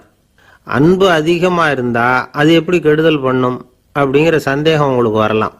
தசரதன் கதை என்னாச்சு? கைகேயி மேலே வச்ச அளவு கடந்த அன்பு ராமன் காட்டுக்கு போறாப்புல ஆயிட்டுதுல்ல. தசரதன் எப்பேற்பட்ட அரசன். விஸ்வாமித்திரர் சொல்றார், என்ன மாதிரி முனிவர்களுக்கும் தேவர்களுக்கும் ஏதாவது கஷ்டம் வந்தால் முதல்ல முருகன் கிட்ட போவோம், அப்புறம் பரமசிவனை போய் பார்ப்போம், அதுக்கப்புறம் திருமால்கிட்ட போவோம், அப்புறம் பிரம்மன் இந்திரன் இவங்களெல்லாம் போய் பார்ப்போம், இவங்களால எல்லாம் முடியலன்னா கடைசியில் அயோத்திக்கு வருவோங்கிறார். உன்னை விட்டா வேற கதி உண்டோ அப்படின்னு தசரதனை பார்த்து விஸ்வாமித்திரரே சொல்றார். அப்பேற்பட்ட அரசன் தசரதன் கைகேயி காலில் விழறான். உன் பாதங்களை தொட்டு கெஞ்சி கேட்டுக்கிறேன், ராமனை காட்டுக்கு அனுப்பாதேங்கிறான். தசரதனுடைய இந்த நிலைமைக்கு என்ன காரணம்? அவன் கைகேயி மேலே வச்ச அளவு கடந்த அன்பு தான் காரணம். இப்ப சொல்லுங்க, அன்பா இருந்தாலும் அது அளவுக்கு மீறி போனா கெடுதல் பண்ணுமா பண்ணாதா? அது மட்டும் இல்ல, அளவு கடந்த அன்பு நீதிக்கும் நியாயத்துக்கும் புறம்பான காரியங்களையும் செய்ய வச்சிரும். தசரதன் மிகச்சிறந்த நீதிமான், தர்மத்துக்கு விரோதமா ஒரு காரியமும் செய்யாதவன். அப்பேற்பட்டவன் தன்னுடைய மனைவியை பார்த்து என்ன சொல்றான் தெரியுமா? உனக்காக நான் என்ன செய்யணும் சொல்லு, செய்யறேன். ஒரு குற்றமும் செய்யாத ஒருத்தனை கொல்லணுமா, கொல்றேன். மரண தண்டனை விதிக்கப்பட்ட ஒருத்தனை விடுதலை செய்ய சொல்றியா, செய்யறேன். எந்த பிச்சைக்காரனையாவது கோடீஸ்வரனாக சொல்றியா, ஆக்குறேன். அல்லது கோடீஸ்வரனை பிச்சைக்காரன் ஆக்கணுமா, ஆக்குறேன் அப்படிங்கிறான். நீதிக்கு விரோதமான இந்த பாவங்களை செய்யறதுக்கு அப்பேற்பட்ட அரசன் எப்படி துணிஞ்சான்? மனைவி பேர்ல வச்ச அளவு கடந்த அன்புதான் காரணம். திரிசூலம், வஜ்ராயுதம், வாள் இதுகளால தாக்கப்பட்டா கூட அதையெல்லாம் கொஞ்சம் கூட லட்சியம் பண்ணாத ஒருத்தன் காமதேவனுடைய மலர் அம்புகள் தாக்குனா அதை அவனால தாக்கு பிடிக்க முடியல, விழுந்துடுறான். காமதேவனுக்கு உள்ள மகிமையே அதுதாங்கிறார் துளசிதாசர். அதனாலதான் பெரியவங்கள்லாம் என்ன சொல்றாங்கன்னா, எதையும் அளவுக்கு மீறி செய்யாதேங்கிறாங்க. அப்பா, அம்மா, மனைவி, மக்கள் எல்லார் பேர்லயும் அன்பு அவசியம்தான். ஆனா அந்த அன்பு அறிவுக்கு புறம்பா இருக்கக்கூடாது, அளவுக்கு மீறி இருக்கக்கூடாது. அப்பதான் வாழ்க்கை சுகமா இருக்கும். இல்லைன்னா அவஸ்தை தான். அளவுக்கு மீறின அன்புங்கிறது புரியுது, அது சரி. அறிவுக்கு புறம்பான அன்புங்கிறது எப்படி? ஒரு தாய்க்கு ஜலதோஷம் அல்லது ஏதோ ஒரு தொற்று நோயின்னு வச்சுங்களேன். அந்த அம்மாவுக்கு தன்னுடைய குழந்தை பேர்ல அளவு கடந்த அன்பு. தனக்கு நோய் இருக்கு, அது அடுத்தவங்களுக்கு தொற்றக்கூடியது அப்படின்னு தெரிஞ்சிருந்தோம் அன்பை காட்டுறதுக்காக அந்த குழந்தைக்கு முத்தம் கொடுக்குறேன்னு தூக்கி வச்சுக்கிட்டு கொஞ்சம் ஆரம்பிச்சதுன்னு வச்சுக்கோங்க, அது நல்லா இருக்குமா? இதுதான் அறிவுக்கு புறம்பான அன்புங்கிறது. அது மாதிரி விலங்குகள்கிட்ட அன்பாயிருன்னு சொல்றோம். அதுக்காக புலிக்கு முத்தம் கொடுக்க முடியுமா? அப்படி கொடுத்தா அது அறிவுக்கு புறம்பான அன்பு. அதனால அன்பு கூட அறிவுபூர்வமா இருக்கணும் அப்படிங்கிறத இன்னைக்கு தகவல் மூலமா நாம புரிஞ்சுக்கணும். இந்த காலத்து காதலன் தன்னுடைய காதலிகிட்ட சொன்னானாம், இதை பாரு, உன் பேர்ல எனக்கு அளவு கடந்த அன்பு, உனக்காக என்ன செய்யணும் சொல்லு, செய்யறேன். நெருப்புல நடக்கணுமா நடக்கிறேன், நீர்ல குதிக்கணுமா குதிக்கிறேன், உயிரையே கொடுக்கணுமா கொடுக்கறேன் அப்படின்னா. சரி, வர்ற ஞாயிற்றுக்கிழமை சாயந்தரம் 6 மணிக்கு இதே இடத்துக்கு வாங்க அப்படின்னு அந்த பொண்ணு. இவன் கொஞ்சம் யோசனை பண்ணி பார்த்துட்டு, அன்னைக்கு மழை பெய்யாம இருந்தா வந்துடுறேன் அப்படின்னானா. ஒரு பெரிய அரசன் இந்த உலகம் பூராவையும் ஆண்டுகிட்டு இருந்தான். ரொம்ப காலம் அப்படி அரசாட்சி பண்ணிட்டு இருந்தான். திடீர்னு அவனுக்கும் சில எதிரிகள் முளைச்சாங்க. அவங்கெல்லாம் ஒன்று சேர்ந்து இவனை தோற்கடிச்சுட்டாங்க. தோத்து போனதும் இவனுக்கு பயம் வந்துட்டுது, எங்கே எதிரிகள் நம்ம கொண்டுடுவாங்களோ அப்படின்னு. வெளியில வந்தா தனக்கு ஆபத்துன்னு பயந்துக்கிட்டு யாருக்கும் தெரியாம ஒரு குகைக்குள்ள போய் பதுங்கி கிடக்கிறான். நிலைமைய பாருங்க. முதல் நாள் அரண்மனையில அதிகாரம் பண்ணிக்கிட்டு இருந்தவன் மறுநாள் குகையில பயந்து போய் பதுங்கி கிடக்கிறான். ராத்திரி நேரம் வந்தது, பசி வயத்தை கிள்ளுது, பிச்சை எடுத்து சாப்பிட வேண்டிய நிலைமை. பிச்சை எடுக்கிறதுக்கு பாத்திரம் வேணுமே, என்ன பண்றது அப்படின்னு அங்கேயும் இங்கேயும் பார்க்கறான். ஒரு மூலையில யாரோ விட்டுட்டு போன ஒரு ஓடு கிடக்குது. அதை எடுத்துக்கிட்டு புறப்பட்டான். இருட்டுல வழி புரியல. ஏதோ ஒரு யூகத்துல காலை மெதுவா எடுத்து வச்சு நடந்து போயிட்டு இருக்கிறான். வழியில ஒரு கருப்பு நாய் படுத்து கிடந்தது. இருட்டுல அவன் இது கண்ணுக்கு சரியா தெரியல, அவனுக்கு தவறி போய் காலை வச்சுட்டான். அது மேல நாய் சும்மா இருக்குமா, வள்ளுன்னு விழுந்து கடிச்சு விட்டுது. காலை பார்க்கறான், காலத்தையும் நினைச்சு பார்க்கறான். அரண்மனையில வீரக்கழல் அணிந்த காலை உடைய மன்னா அப்படின்னு புகழ்வாங்களே புலவர்கள்லாம். ஆனா அது இன்னைக்கு நாய் கடிச்ச காலம் ஆயிட்டுதே அப்படின்னு நினைக்கிறான். அது மட்டும் இல்ல, முன்னாடி எல்லாம் பொற்கிண்ணங்கள்ல தான் அவன் சாப்பிடுவான். ஆனா இப்போ உடைஞ்சு போன ஓட்டு, அது ஓட்டை கையில வச்சுக்கிட்டு நிக்கிறான். அதுல ஏதாவது யாராவது சாப்பாடு போடுவாங்களான்னு. முன்னாடி எல்லாம் நிறைய பேர் அரண்மனைக்கு வருவாங்க. அரசருக்கு காணிக்கைன்னு சொல்லி இவன் காலடியில கொண்டாந்து கொட்டுவாங்க. அப்போல்லாம் இவன் அந்த ஜனங்களுடைய முகத்தை திரும்பி கூட பாக்குறது இல்லை, ரொம்ப கர்வமா உட்காந்துருப்பான்.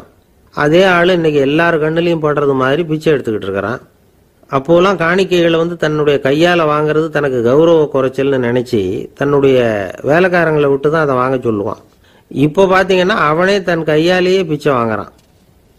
நினைச்சு பாருங்க, அந்த மனுஷன் முத நாள் அரசன், மறுநாள் பிச்சைக்காரன். எவ்வளவு வித்தியாசம்! செல்வம் தான் இப்படி ஒரு வித்தியாசம் ஏற்படுறதுக்கு காரணம். அப்படிப்பட்ட செல்வம் வாழ்க்கையை நடத்துறதுக்கு நமக்கு தேவைதான். ஆனா அதையே நாம் அடைய வேண்டிய பயனா நினைக்கிறோம் பாருங்க, அதுதான் வேடிக்கை. இத நம்மாழ்வார் அழகா ஒரு பாசுரத்துல சொல்றார். ஒரு நாயகமாய் ஓட உலகுடன் ஆண்டவர், கருணாய் கவர்ந்த காலர், சிதைகிய பானையர், பெருநாடு காண இம்மையிலே பிச்சைதாம் கொள்வர், திருநாரணன் தாழ் காலம் பெற சிந்தித்து உய்மினோ அப்படிங்கிறார் நம்மாழ்வார். ஒரு பெரிய பணக்காரர் ஒரு துறவிகிட்ட போய், சாமி என்கிட்ட நிறைய பணம் இருக்கு, இருந்தாலும் நிம்மதி இல்லை, என்னால் நிம்மதியாக இருக்க முடியல, என்ன காரணம்னு கேட்டாராம். உடனே அந்த துறவி இதுக்கு நேரடியாக பதில் சொல்லாமல் பக்கத்தில் நின்றுக்கிட்டு இருந்த ஒரு குழந்தைய கூப்பிட்டார். அது ஓடியாந்தது. ஒரு ஆப்பிள் பழத்தை எடுத்து அது கையில் கொடுத்தார். அதை வாங்கிக்கிட்டு குழந்தை சிரிச்சுது. இன்னொரு பழத்தை எடுத்து கொடுத்தார். அதை இன்னொரு கையில் வாங்கிட்டு சிரிச்சுது. மூணாவது ஆப்பிள் எடுத்து கொடுத்தார். 2 பழத்தையும் நெஞ்சில் அணைச்சிக்கிட்டு 3வது பழத்தையும் வாங்கறதுக்கு முயற்சி பண்ணிச்சு. ஆனால் அது உடனே நழுவி கீழே விழுந்து உருண்டு ஓடிச்சு. ஏற்கனவே இருந்ததும் விழுந்துட்டுது. இப்போ அந்த குழந்தை அழ ஆரம்பிச்சுட்டுது. இப்போ அந்த துறவி பணக்காரர்கிட்ட சொன்னாராம், குழந்தைய கவனிச்சியா, 2 ஆப்பிள் போதும்னு அது நினைச்சிருந்தா இப்போ அது அழ வேண்டிய அவசியம் வந்திருக்குமா அப்படின்னாராம். எதுவுமே அளவுக்கு மிஞ்சினா துன்பம்தான். இந்த காலத்தில் இதெல்லாம் யாரு காதில் வாங்குறாங்க? ஒருத்தனை நல்ல வழிக்கு கொண்டு வரணும்னு நினைச்சு அவனை கூப்பிட்டு உட்கார வச்சு இந்த கதையை சொல்லிட்டு இருந்தாங்க. சொல்லிவிட்டு அந்த குழந்தை செஞ்சது தப்பு தானே அப்படின்னு கேட்டிருக்கிறாங்க. ஆமாம், தப்பு தான், நானா இருந்தா அப்படி செஞ்சிருக்க மாட்டேன் நானா இவன். 2 பழமே போதும்னு சொல்லியிருப்பியா அப்படின்னு கேட்டிருக்காங்க. அப்படி இல்லைங்க, அவர் கொடுக்க கொடுக்க ஒவ்வொரு பழமா வாங்கி பின்னாடி வச்சுட்டு மறுபடியும் கையை நீட்டுவேன் அப்படிங்கிறானா. இவெல்லாம் எந்த காலத்துல திருந்துறது?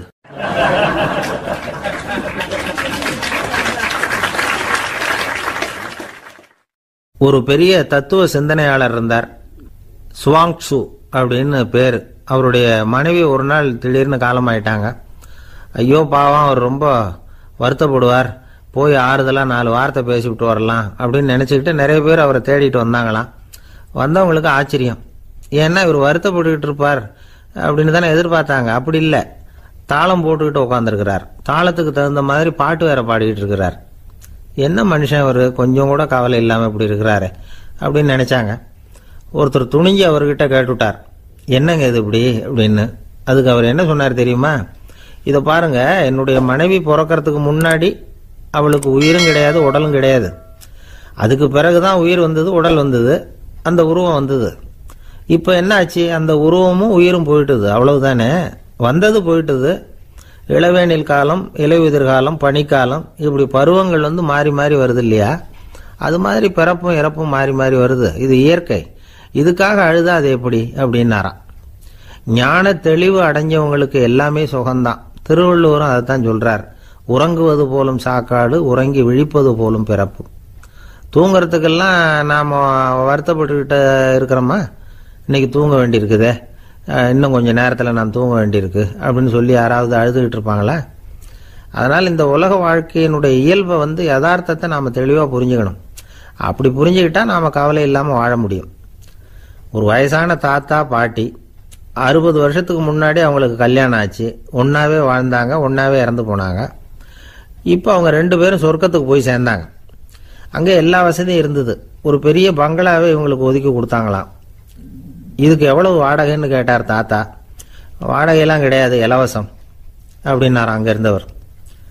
அந்த வீட்டுக்கு பின்னாடி ஒரு பெரிய புல்வெளி இருந்தது. இதில் விளையாட ஏதாவது கட்டணம் உண்டான்னு கேட்டிருக்கார் தாத்தா. அதெல்லாம் ஒன்றும் கிடையாது, பணம்லாம் கட்ட வேண்டியதில்லை அப்படின்னாராம் அவர். பக்கத்தில் ஹோட்டல் மாதிரி ஒரு பெரிய கட்டடம், உள்ள சாப்பாட்டு மேஜைகள், அது மேலே விதவிதமான பலகாரங்கள். சாப்பாட்டுக்கெல்லாம் எவ்வளவு அப்படின்னு விசாரிச்சாராம் தாத்தா. அதுதான் சொன்னேனே, இங்கே எல்லாமே இலவசம்தான், எது வேணும்னாலும் சாப்பிட்லாம், எவ்வளவு வேணும்னாலும் சாப்பிட்லாம் அப்படின்னாராம். நீங்கள் சொல்கிறீங்க அப்படி, ஆனால் நான் சர்க்கரை சேர்த்துக்கப்படாது, உப்பு சேர்த்துக்கப்படாது, பாட்டி கையால் எப்பவும் பத்திய சாப்பாடு தான் அப்படின்னாராம் தாத்தா. இதை பாருங்க, இங்கே உங்களுக்கு அந்த கவலையும் வேண்டியதில்லை. இங்கே நீங்கள் ஸ்வீட்டு சாப்பிட்லாம், காரம் சாப்பிட்லாம், உங்களுக்கு எந்த நோயும் வராது அப்படின்னாராம் அங்கே சொர்க்கத்தில் இருந்தவர். இதை கேட்ட உடனே அந்த தாத்தா பக்கத்தில் நின்ன பாட்டியை பார்த்து கத்தினாராம், அடி பாவி, எல்லாத்தையும் கெடுத்துட்டிய, நீ எனக்கு பத்திய சாப்பாடு போடாமல் கண்டதை திங்க விட்டுருந்தா 10 வருஷத்துக்கு முன்னாடியே நான் இங்கே சேர்ந்துருப்பேனே அப்படின்னாராம்.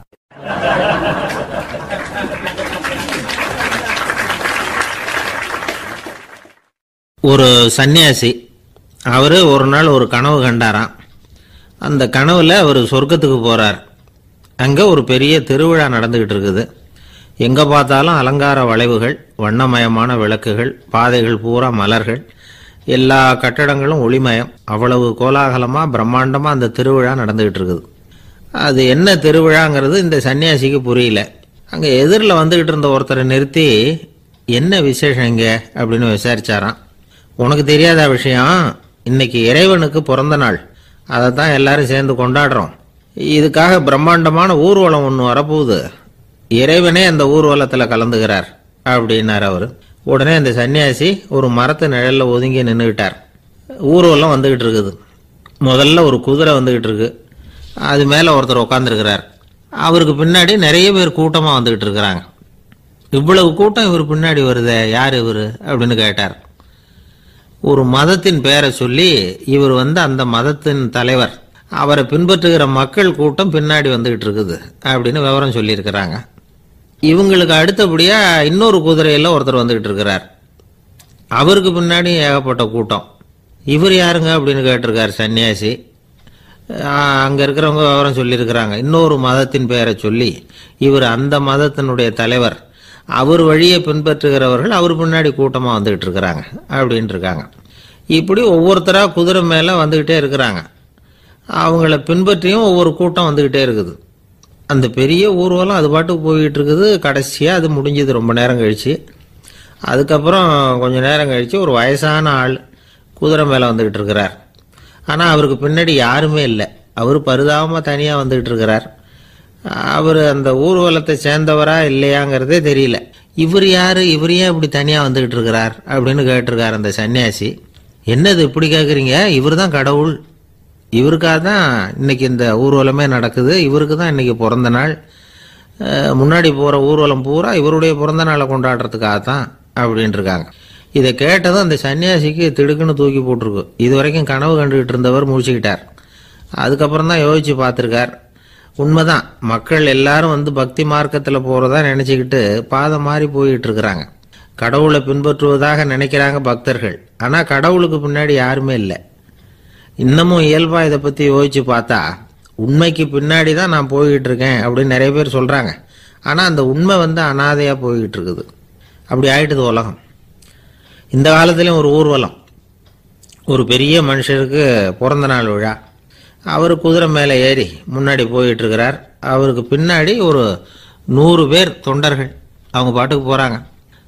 எல்லாம் பணம் கொடுத்து ஏற்பாடு பண்ணவங்க. எல்லாம் பணம் வாங்கிட்டு பின்னாடி போயிட்டு இருக்கிறாங்க. கொஞ்சம் தூரம் நடந்ததும் கால் வலிக்க ஆரம்பிச்சுட்டுது. ஒவ்வொருத்தரும் அப்படியே ஒதுங்க ஆரம்பிச்சுட்டாங்க.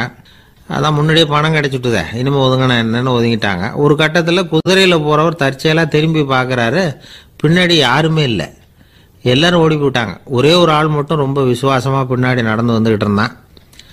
ஏன்ப்பா நீ மட்டும் வந்துக்கிட்டு இருக்கிறியே, நீ வீட்டுக்கு போகலையான்னு கேட்டிருக்காரு அவர்.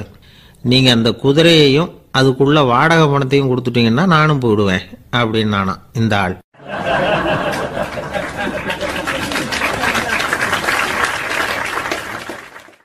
ஒரு ஊரில் ஒரு ஆள் இருந்தான். தையல் கடை வச்சுருந்தான். அவங்கிட்ட ஒருத்தன் ஒரு சட்டை துணி எடுத்து கொடுத்து தைக்க சொல்லியிருந்தான். வர்ற சனிக்கிழமை வா, வாங்கிட்டு போ அப்படின்னு அவன் சொல்லியிருந்தான். அதே மாதிரி இவன் வந்தான். அவன் தச்சு வச்சிருந்த சட்டையை கொடுத்தான். இவன் வாங்கி அங்கேயே போட்டு பார்த்தான். கை நீளம் ஒன்றுக்கு ஒன்று வித்தியாசமாக இருந்தது. வலது கை இடது பக்கத்தை விட நீளம் குறைச்சலாக இருந்தது. அவன் முணுமுணுக்க ஆரம்பிச்சுட்டான். என்ன இது இப்படி தைச்சுட்டியேன்னு. இதுக்கு அவன் சொன்னான், ஐயையோ இதுக்காகவா சங்கடப்படுறீங்க, வலது கையை மட்டும் கொஞ்சம் உள்ளே இழுத்தாப்புல வச்சுக்கிட்டீங்கன்னா சரியாக போகுது. மற்றபடி அந்த சட்டையில் உள்ள கலை அம்சத்தை கவனிங்க, எவ்வளோ அற்புதமாக தைச்சிருக்கேன் பாருங்கள். ஒரு சின்ன குறைய இப்படிலாம் பொருட்படுத்த வேண்டியதில்லை. நான் சொன்னது மாதிரி கையை கொஞ்சம் உள்ளே இழுத்தது மாதிரி வச்சுக்கிட்டு நடந்து போங்க, ஜோராக இருக்கும் அப்படின்னா. அவனும் யோசிச்சு பார்த்தான். சரியான யோசனையாக தான் தோணுச்சு. கொஞ்சம் முயற்சி பண்ணி வலது கையை கொஞ்சம் உள்ளே இழுத்து சட்டை சரியாக இருக்கிறது மாதிரி பண்ணிக்கிட்டான். இப்போ மறுபடியும் ஒரு பிரச்சனை. வலது கையை உள்ளே இழுத்த மாதிரி அப்படியே வச்சுக்கிட்டதும் முதுகு பக்கம் கொஞ்சம் துணி தளர்த்தியாக தொங்குறது மாதிரி தெரிஞ்சுது. என்ன இது முதுகு பக்கம் துணி குவிஞ்சுட்டுதே, தொங்குதே அப்படின்னா மறுபடியும், அடடா இதுக்காகவா கவலைப்படுறீங்க, உடம்ப அதுக்கு தகுந்த மாதிரி கொஞ்சம் வளைச்சிக்கிட்டா சரியாக போடுது. இதுக்காக அந்த அழகான தையலை பிரித்து அதில் உள்ள கலை அம்சத்தை கெடுக்கிறதுக்கு என் மனசு இடம் தரல. எவ்வளவுக்கு தளர்த்தியாக இருக்கோ அவ்வளவுக்கு கொஞ்சம் உடம்ப வளைச்சி அப்படி குனிஞ்சது மாதிரி போங்க போதும் அப்படின்னா. அதுவும் நல்ல யோசனையாக தான் பட்டுது இவனுக்கு. சரின்னு சொல்லிவிட்டு புறப்பட்டான். தெருவில் இறங்கினான். கையை கொஞ்சம் உள்ளே இழுத்தான். உடம்ப கொஞ்சம் முன்னால் வளைச்சான். சட்டைக்கு தகுந்த மாதிரி உடம்ப பண்ணிக்கிட்டான். மெதுவாக நடந்து போகிறான். இப்போ எதிரில் இன்னொருத்தன் வரான். இவனை பார்க்குறான். இவன் போட்டிருக்கிற சட்டையை பார்க்குறான். ஆஹா அற்புதம்ங்கிறான். சும்மா சொல்லக்கூடாது, ரொம்ப நல்லா இருக்குது. நிச்சயமாக இது இந்த ஊர் மேலே தெருவில் இருக்கிற ஒருத்தன் இருக்கானே, அவன் தைச்சதாக தான் இருக்கணும் அப்படின்னா. இதை கேட்டதும் அவனுக்கு ஆச்சரியம். எப்படி அவ்வளவு கரெக்டாக கண்டுபிடிச்சிங்க அப்படின்னு கேட்டிருக்கான். இதுக்கு அந்த வழிபோக்கன்னு சொன்னானா, அவன் ரொம்ப கெட்டிக்காரன். உங்களை மாதிரி உடம்பும் கையும் வளைஞ்சு போன ஒரு ஆசாமிக்கு அவனை தவிர வேற யாராலேயும் இவ்வளவு பொருத்தமான ஒரு சட்டையை தைக்க முடியாது அப்படின்னானா. பாருங்க, அவனுக்காக இவன் அனுசரிக்க போய் இவனோட நிலைமை எப்படி ஆயிட்டுது பாருங்க. இதே மாதிரி தான் சில சடங்குகளும் சம்பிரதாயங்களும் நம்மளை கோமாளி ஆக்கி விட்டுரும். எதுவாக இருந்தாலும் அதில் அறிவுபூர்வமான அணுகுமுறை அவசியம். ஒரு நர்ஸ் அவசரமாக ஓடி டாக்டர்கிட்ட சொல்லிச்சான், டாக்டர் ஒரு தப்பு நடந்து போச்சு, 10ஆம் நம்பர் பெட்டில் இருக்கிற பேஷண்ட்டுக்கு காலில் ஆப்ரேஷன் பண்ணுறதுக்கு பதிலாக கையில் ஆப்ரேஷன் பண்ணி விட்டீங்க. கை ஆப்ரேஷன் பண்ணிக்க வேண்டிய ஆள் 7ஆம் நம்பர் பெட்டில் இருக்கார் அப்படின்னு தான். அதுக்கு இவர் பதட்டப்படாமல் சொன்னாராம், பரவாயில்ல இவரை தூக்கி 7ஆம் நம்பர் பெட்டில் போட்டுரு அப்படின்னாராம்.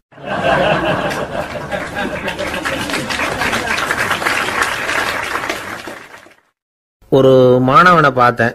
என்ன தம்பி படிப்புலாம் எப்படி இருக்குது அப்படின்னு விசாரித்தேன். அவன் ரொம்ப அழுத்துக்கிட்டான். நான் நல்லா தான் சார் படிக்கிறேன், இருந்தாலும் புத்தியில் சரியாக ஏற மாட்டேங்குது சார் அப்படின்னா. சரி, இவனும் நம்ம ரகம்தான் அப்படின்னு சொல்லி முடிவு பண்ணிக்கிட்டோம். கல்வி கற்கக்கூடிய ஒரு மாணவன் சம்பந்தப்படுற புத்திகள் பல வகை. அதை பற்றி ஒரு பெரியவர் விளக்கி இருக்கிறார். மிருத்து புத்தின்னு ஒன்று இருக்குதான். மிருத்துன்னா மண்ணு. மண்ணால் செவுறு கட்டுறோம்ல, மண் சுவரில் ஆணி அடிக்கிறதும் சுலபம், அதை பிடுங்கி எடுக்கிறதும் சுலபம். அது மாதிரி சில பேர் குரு சொல்லி கொடுக்கறத சுலபமாக கேட்டு தெரிஞ்சு வச்சுக்குவாங்க, கொஞ்ச நேரத்தில் சுலபமாக மறந்தும் போயிடுவாங்க. இது மிருத்து புத்தின்னு பேர், மண் புத்தி. தாரு புத்தின்னு ஒன்று உண்டான். தாருன்னா மரம். அதில் பச்சை மரத்தில் ஆணி அடிக்கிறது சுலபம், ஆனால் அதை எடுக்கிறது கஷ்டம். அது மாதிரி ஆசிரியர்கிட்ட இருந்து கேட்டதை கவனமாக மனசில் பதிய வச்சுக்கிட்டு அதை மறக்காமல் இருக்கிறது தாரு புத்தி.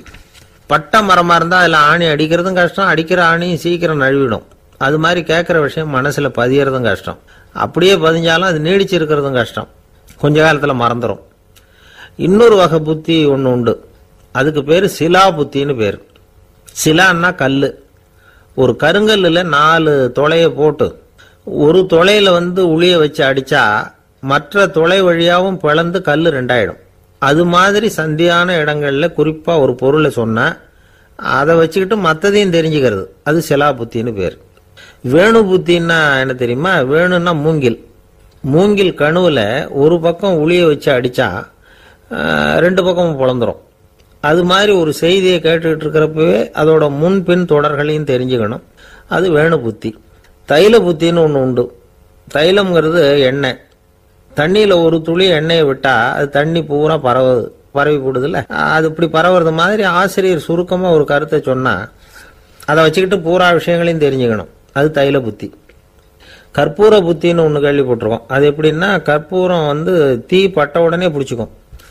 ஆசிரியர் சொன்ன உடனே நுண்ணறிவோட பாடங்களை புரிஞ்சுக்கிறது இந்த வகை புத்தி. கரி புத்தின்னு ஒன்று. அது எப்படின்னா, கரியில் நெருப்பை வச்சு விசிறிய பிறகு அதுக்கப்புறம் அது கறி நெருப்பாகும். அது மாதிரி காலம்பரை சாயந்தர வேலைகளில் ஆசிரியர் பாடம் சொல்லி கொடுப்பார், அதை கொண்டு புரிஞ்சுக்கிறது இந்த வகை. கதலித்தண்டு புத்தின்னு ஒன்று சொல்லுவாங்க. கதலிங்கிறது வாழை மரம். வாழைத்தண்டில் தீ வைக்கிறது எவ்வளவு சிரமமோ அவ்வளவு சிரமத்தோட கல்வி கற்கிறது கதலித்தண்டு புத்தி. இதை தவிர இன்னும் சில வகையான மாணவர்களை கூட அடையாளம் காட்டுறாங்க. ஆசிரியர் சொன்னதில் நல்லதை மட்டும் எடுத்துக்கிறவன் அன்னம். ஆசிரியர் கிடைச்ச இடத்துல பாடத்தை கேட்டுக்கிட்டு பிறகு தனியாக உட்காந்து சிந்திக்கிறவன் பசு. பசுமாடு அப்படி தானே, புல்லு கண்ட இடத்துல மேயும், அதுக்கப்புறம் நிதானமாக அசை போட்டுக்கும். ஆசிரியர் சொன்னதை தவிர வேற எதையும் சொல்ல முடியாதவன் கிளி. பல இடங்களில் பாடங்கள் கேட்டு கடைசியில் ஒன்றும் புரியாமல் போகிறவன் ஆடு. ஆடு ஒரு செடியில் வயிறார மேயாது, ஒரே செடியில். இக்கரைக்கு அக்கறை பச்சைன்னா அங்கேயும் இங்கேயும் அலைஞ்சிக்கிட்டே இருக்கும். சில பேருக்கு எருமைன்னு பேர். எருமை எப்படின்னா, குளத்து நீரை கலக்கி தான் குடிக்கும். அது மாதிரி ஆசிரியர் மனசை நோக செய்து பயில்கிற மாணவர்கள்லாம் இந்த ரகம். இவ்வளவுலாம் இருந்தாலும் இந்த காலத்து மாணவர்கள்லாம் ஒரு தனி ரகம். ஒரு ஆசிரியர் வகுப்புல பாடம் நடத்திக்கிட்டு இருந்தார். இலக்கண வகுப்பு. இறந்த காலம், நிகழ்காலம், எதிர்காலம், past tense, present tense, future tense, இதை பற்றிலாம் பாடம் நடத்துகிறார். எல்லாம் சொல்லி கொடுத்துட்டு இப்போ நான் ஒரு வாக்கியம் சொல்லுவேன், அது என்ன காலம் அப்படிங்கிறத நீங்கள் சொல்லணும்னார் ஆசிரியர். சரின்னாங்க மாணவர்கள்லாம். நான் நாளைக்கும் பாடம் நடத்தப் போகிறேன், இது என்ன காலம் அப்படின்னு கேட்டார் ஆசிரியர். அதாவது நான் நாளைக்கும் பாடம் நடத்தப் போகிறேன், இந்த வாக்கியம் என்ன காலம்னு கேட்டார். ஒரு பையன் மெதுவாக எழுந்திரிச்சு சொன்னான், இது எங்க போதாத காலம் சார் அப்படின்னு சொல்லிவிட்டு உட்காந்துட்டானா.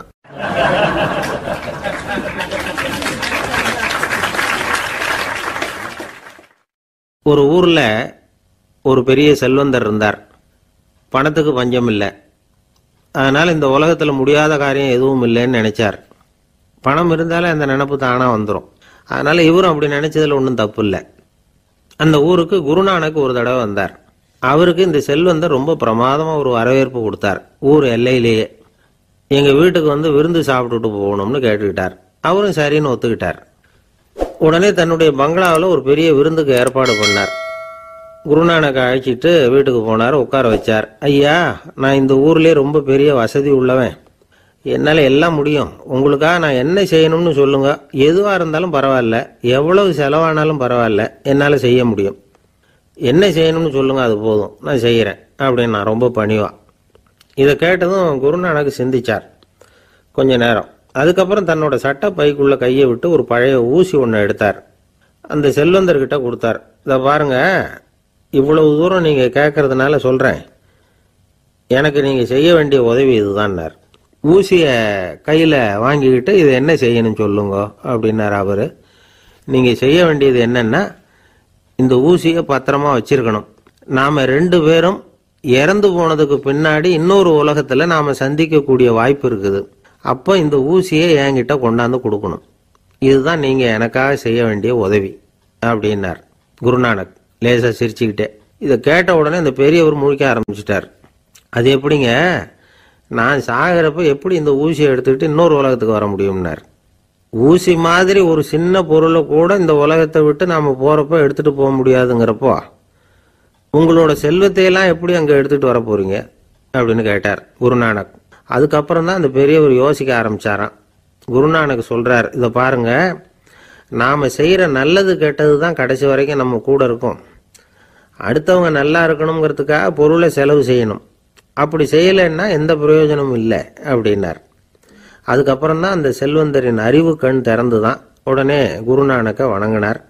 ஐயா, என்கிட்ட இருந்த ஆணவம் போயிட்டுது, இனிமே என்கிட்ட இருக்கிற செல்வத்தை நல்ல வழியில செலவழிப்பேன் அப்படின்னாராம். நம்ம கிட்ட இருக்கிற பணம் எப்பவும் நம்ம கூடவே வந்துகிட்டு இருக்காதுங்கிறதுக்கு இது ஒரு உதாரணம். அதுக்காக நாம பணம் சேர்க்கறத பத்தி கவலைப்பட வேண்டியதில்லை, பேசாம படுத்து தூங்கிட்டு இருந்தா போதும் அப்படின்னு இதுக்கு அர்த்தம் பண்ணிக்கப்படாது. முறையான வழியில பணம் சேர்க்கணும், அதை முறையான வழியில செலவு பண்ணணும். அதனால ஏற்படக்கூடிய மன நிறைவு இருக்கு பாருங்க, அது அனுபவிச்சவங்களுக்கு தான் தெரியும். சொர்க்கத்துக்கு போறவங்க இங்க இருந்து பணத்தை எடுத்துட்டு போக முடியாது. ஆனா நம்ம செல்வத்தை இங்க மற்றவங்களுக்கு பயன்பட செய்து அதனால ஏற்படுற புண்ணியம் இருக்கு பாருங்க, அதை எடுத்துட்டு போக முடியுமா. இதுதான் ஆன்மீகவாதிகள்லாம் சொல்ற கருத்து. ஜான் நியூட்டன் ஒருத்தர், அவர் சொன்னார், நான் எப்பவாவது சொர்க்கத்துக்கு போய் சேர்ந்தேன்னா அங்க 3 அதிசயங்களை பார்ப்பேன்னார். என்னன்னு கேட்டாங்க. நான் யார் யார் இருக்க மாட்டாங்கன்னு நினைச்சுக்கிட்டு இருந்தேனோ அவங்கள சில பேர் அங்க இருப்பாங்க, அது ஒரு பெரிய அதிசயம்னார். சரி, அடுத்தது என்ன? 2வது அதிசயம் என்னன்னா, அங்க இருப்பாங்கன்னு நான் எதிர்பார்த்த சில பேர் அங்க இருக்க மாட்டாங்க அப்படின்னார். சரி, 3வது பெரிய ஆச்சரியம் என்ன அப்படின்னா, நான் அங்க இருக்க பாருங்க, அதுதான் அந்த 3வது அதிசயம் அப்படின்னாராம்.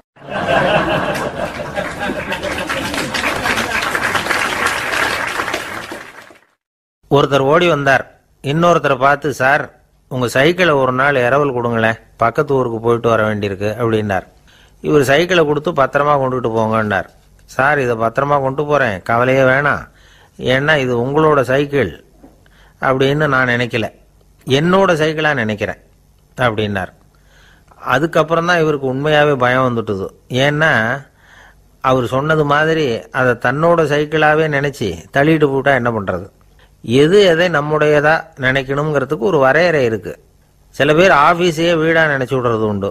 அப்படிப்பட்டவங்க கூட வீட்டை ஆஃபீஸாக நினைக்கிறது இல்லை. ஏன்னா வீட்டில் இவர் ஆஃபீஸராக நடந்துக்க முடியறதில்ல. இதெல்லாம் ஒரு பக்கம் இருக்கட்டும். இப்போ விஷயத்துக்கு வருவோம். பொறியியல் மேதை டாக்டர் விஸ்வேஸ்வரய்யா இருந்தார் இல்லையா? பாரத ரத்னா விருதெல்லாம் கொடுத்தாங்களே. ஆஃபீஸ் வேலை வேற, சொந்த வேலை வேற அப்படிங்கிறதுக்கு ஒரு உதாரணமாக இருந்தவர் அவர்.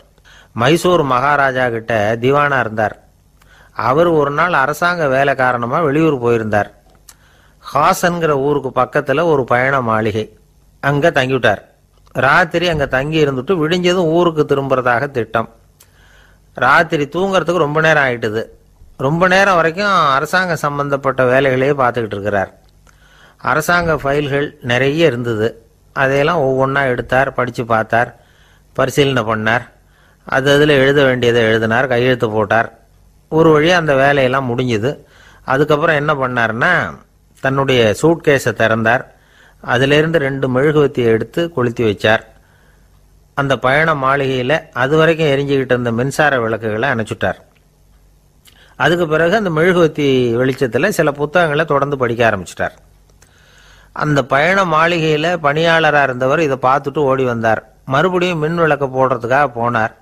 விஸ்வேஸ்வரய்யா அதை பார்த்துட்டு போட வேணாம்ட்டாராம். இது வரைக்கும் நான் அரசாங்க அலுவல்களை கவனிச்சுக்கிட்டு இருந்தேன், அதனால் மின் விளக்குகள் அப்போ எரிஞ்சதில் தப்பு இல்லை. இப்போ நான் புத்தகம் படிச்சுக்கிட்டு இருக்கேன், இது என்னுடைய சொந்த வேலை. இங்கே இருக்கிற மின் விளக்கு அதுக்காக ஏன் எரியணும் அப்படின்னு கேட்டாராம். இப்போ இருக்கிற சில அரசு பணியாளர்கள்கிட்ட இந்த சம்பவத்தை பேச்சோட பேச்சா சொல்லி பார்த்தேன். அவங்களால இதை ஜீரணிக்கவே முடியல. நேர்மை தேவைதான் சார், அதுக்காக அவ்வளவு தூரத்துக்கு அது தேவையா அப்படிங்கிறாங்க. விஸ்வேஸ்வரய்யா அப்படி பண்ணினது தான் ஒரு நேர்மையாளர் அப்படின்னு இந்த உலகத்துக்கு நிரூபிக்கணுங்கிறதுக்காக இல்லை.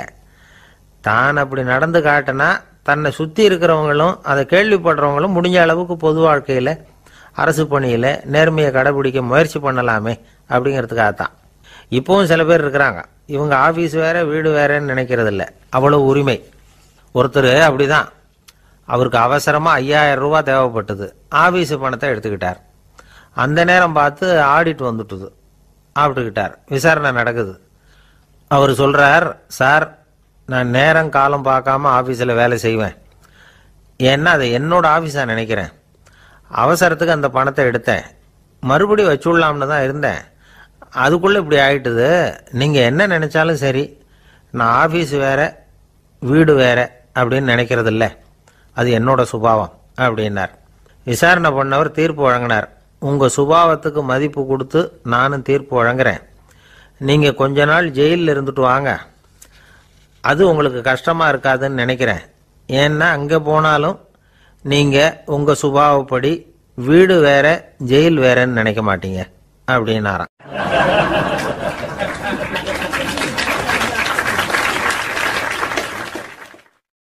திபேத் நாட்டில் புத்த மடாலயங்கள் நிறைய உண்டு. அதுக்கு ஒரு தலைமையகமும் உண்டு. அது இந்த திபேத் தலைநகரம் லாசாவில் இருக்குது. ரொம்ப காலத்துக்கு அப்பால் அதை பற்றியெல்லாம் நிறைய விவரங்கள் எழுதி வச்சிருக்கிறாங்க. அது இப்போவும் நமக்கு கிடைக்குது. அதாவது ரொம்ப தூரத்துக்கு அந்தாண்ட மலைகளுக்கு நடுவில் ஒரு கிளை மடாலயம். அந்த மடத்தின் தலைவருக்கு வயசாயிட்டு தான், அதனால் தலைமை பொறுப்பை வேற ஒருத்தர்கிட்ட ஒப்படைக்கலாம் அப்படின்னு முடிவு பண்ணாராம். உடனே ஒரு லாமாவை கூப்பிட்டார். அவர் மூலமாக தலைமை மடாலயத்துக்கு செய்தி அனுப்புனார், பொருத்தமான வாரிசு ஒருத்தரை அனுப்பி வைக்கும்படியாக. அந்த வாலிப லாமா புறப்பட்டார். காடு மேடெல்லாம் நடந்து போகிறார். ரொம்ப நாள் கழித்து தலைமை பீடத்தை அடைஞ்சார். தலைமை குரு கிட்ட விவரத்தை சொன்னார். தகுதியான ஒருத்தரை அனுப்பி வச்சா அழைச்சிட்டு போகிறேன் அப்படின்னார். சரி, நாளைக்கு காலையில் நீங்கள் அவங்க எல்லாரையும் அழைச்சிட்டு போகலாம்னார் அவர். அவங்க எல்லாரையுமா? அங்கே தேவைப்படுறது ஒருத்தர் தானே அப்படின்னார் இவர். ஆமான்னார். அப்புறம் ஏன் எல்லாரையும் அழைச்சிட்டு போக சொல்கிறீங்கன்னார். அது இப்போ உனக்கு புரியாது. நான் ஒரு 100 பிக்குகளை அனுப்புகிறேன், அதாவது பிட்சுகளை. அவ்வளவு பேரையும் அங்கே வச்சு சமாளிக்க முடியாது அப்படின்னாரு இவர். இருந்தாலும் இப்போ அந்த தலைமை குரு என்ன சொன்னார்னா, அதை பற்றி கவலைப்படாத, நான் 100 பேரை அனுப்புகிறேன். அதில் 99 பேர் வழியிலேயே காணாமல் போடுவாங்க, ஒருத்தன் மட்டும்தான் வருவான். அவனும் அங்கே வந்து சேர்ந்துட்டானா நீ ரொம்ப கொடுத்து வச்சவன் அப்படின்னார். இவருக்கு ஒன்றும் புரியல. இருந்தாலும் மறுநாள் அந்த வாலிபல் ஆமா 100 பேரை அழைச்சிக்கிட்டு புறப்பட்டார். போகிற வழியிலேயே பல பேர் அங்கங்கே பிச்சுக்கிட்டு போயிட்டாங்க. அவர் சொன்னது மாதிரியே வழியில் அவங்க ஊர்கள் இருந்தது தான் காரணம். அப்பா அம்மாவை பார்த்துட்டு வரேன் அப்படின்னு கொஞ்சம் பேர் போனாங்க. சொந்த பந்தத்தை பார்த்துட்டு வரேன் அப்படின்னு கொஞ்சம் பேர். ஒரு வாரம் ஆச்சு. இப்போ மிஞ்சினது 10 பேர் தான். வழியில் ஒரு நகரம். அங்கே சில பிட்சுக்கள் வந்து சந்திச்சாங்க. எங்கள் மடத்து தலைவர் இறந்துட்டார், உங்களில் யாராவது ஒருத்தர் எங்களுக்கு தலைவராக முடியுமா அப்படின்னு கேட்டாங்க. 10 பேரும் தயார். அதில் ஒருத்தரை அழைச்சிக்கிட்டு அவங்க போயிட்டாங்க. இன்னொரு ஊரில் சில பேர் வந்தாங்க, வழி மறிச்சாங்க. நில்லுங்க, எங்கள் மன்னர் மகளுக்கு திருமணம், அதை நடத்தி வைக்க 3 லாமாக்கள் தேவை அப்படின்னாங்க. இப்படி கொஞ்சம் கொஞ்சமாக எல்லாரும் காலி. கடைசியில் 2 பேரும் மிஞ்சினாங்க. அங்கே ஒரு இளம்பெண் எதிரில் வந்தா, எங்கள் அப்பா வேட்டைக்கு போயிருக்கிறாரு, இன்னும் திரும்பி வரல, வீட்டில் வேற யாரும் இல்லை, தனியாக இருக்க பயமாக இருக்குது, யாராவது ஒருத்தர் எனக்கு துணையாக இருக்கணும் அப்படின்னு கேட்டுக்கிட்டா. எங்கள் 2 பேரில் நீயே ஒருத்தரை தேர்ந்தெடுத்துக்கோ, இல்லைன்னா எங்களுக்குள்ளே சண்டை வந்துடும் அப்படின்னாங்க. இப்போ மிஞ்சினவர் ஒருத்தர். அவருக்கும் ஒரு சோதனை வந்தது. ஒரு தர்க்கவாதி எதிரில் வந்தான், உன்னோட வாதம் பண்ணணும்னா. இவனோட வாதம் பண்ணுறேன், அது முடிய ரொம்ப காலம் ஆகலாம், தர்க்கத்தில் நான் ஜெயிச்சா அங்கே வரேன், இல்லைன்னா இவருடைய சீடன் ஆயிடுவேன் அப்படின்னார் அவர். கடைசியாக அழைக்க வந்த வாலிபலாமா மட்டும் வெறும் கையோடு திரும்பி போனார். அங்கே இருந்த வயசான மடாதிபதி கேட்டார், எத்தனை பேர் அங்கேருந்து புறப்பட்டீங்கன்னார். என்னையும் சேர்த்து 101ன்னார் அவர். நல்லது, நீயாவது திரும்பி வந்தியே, அதுதான் எனக்கு போதும், ஏன்னா நீ தான் எனக்கு உண்மையான வாரிசு, அந்த 100 பேரில் யாரும் வரமாட்டாங்க அப்படின்னார் அவர். ஏன்னா அவருக்கு தெரியும் இவர் ஒருத்தர் தான் திரும்பி வருவாருங்கிறது. திபேத்தில் ஒரு பழங்கால பழமொழி உண்டாம், 100 பேர் செல்லலாம், எப்பொழுதாவது ஒருவன் அபூர்வமாக அடைய வேண்டிய இடத்தை அடைவான். இதுதான் அந்த பழமொழி. ஒரு உன்னதமான இலக்கை அடையணும்னா அது அவ்வளவு சுலபமான காரியம் இல்லை. இந்த காலத்து மடாலயம் ஒன்று, அதில் ஒரு தலைவர், அவருக்கு வயசாயிட்டுது, தனக்கு ஒரு வாரிசை நியமிக்கணும் அப்படின்னு ஆசைப்பட்டார். ரொம்ப கஷ்டப்பட்டு ஒருத்தரை பிடிச்சார், தனக்கு வாரிசா நியமிச்சுட்டு அவர் சமாதி ஆயிட்டார். புதுசாக பொறுப்பேற்றுக்கிட்டவர் அப்படியே உட்காந்துருந்தார். அவரை தேடிட்டு பத்திரிகை நிருபர்கள்லாம் வந்தாங்க, கேட்டாங்க. அவர் உங்கள் பொறுப்பில் வந்து அவர் பெரியவர் விட்டுட்டு போன இது எவ்வளவு சுமாராக தேரும், எவ்வளவு விட்டுட்டு போனார் அப்படின்னு கேட்டிருக்கிறாங்க. அது என்ன ஒரு 50 லட்சம் இருக்கும் அப்படின்னாராம். அவ்வளவும் பணமா அப்படின்னு கேட்டிருக்காங்க. இல்லைங்க, கடன் அப்படின்னாராம் இவர்.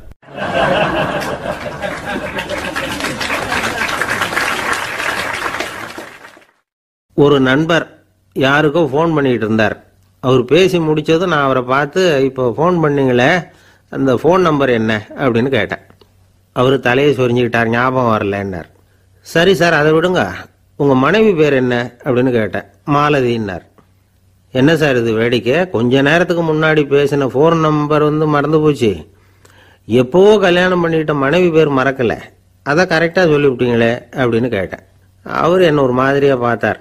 அவர் அப்படி என்னை பார்த்ததில் ஒன்றும் தப்பு இல்லை, ஏன்னா நாம் எல்லாருமே அப்படித்தானே, ஒரு குறிப்பிட்ட காரியத்துக்காக தொலைபேசியில் ஒருத்தட்ட பேசுகிறோம், அதுக்கப்புறம் அந்த எண் வந்து நமக்கு அனாவசியம், அதனால் மறந்துடுறோம். இதுக்கு பேர் தான் தற்காலிக ஞாபகம். ஆனால் மனைவி பேரை வந்து மறந்துட முடியுமா?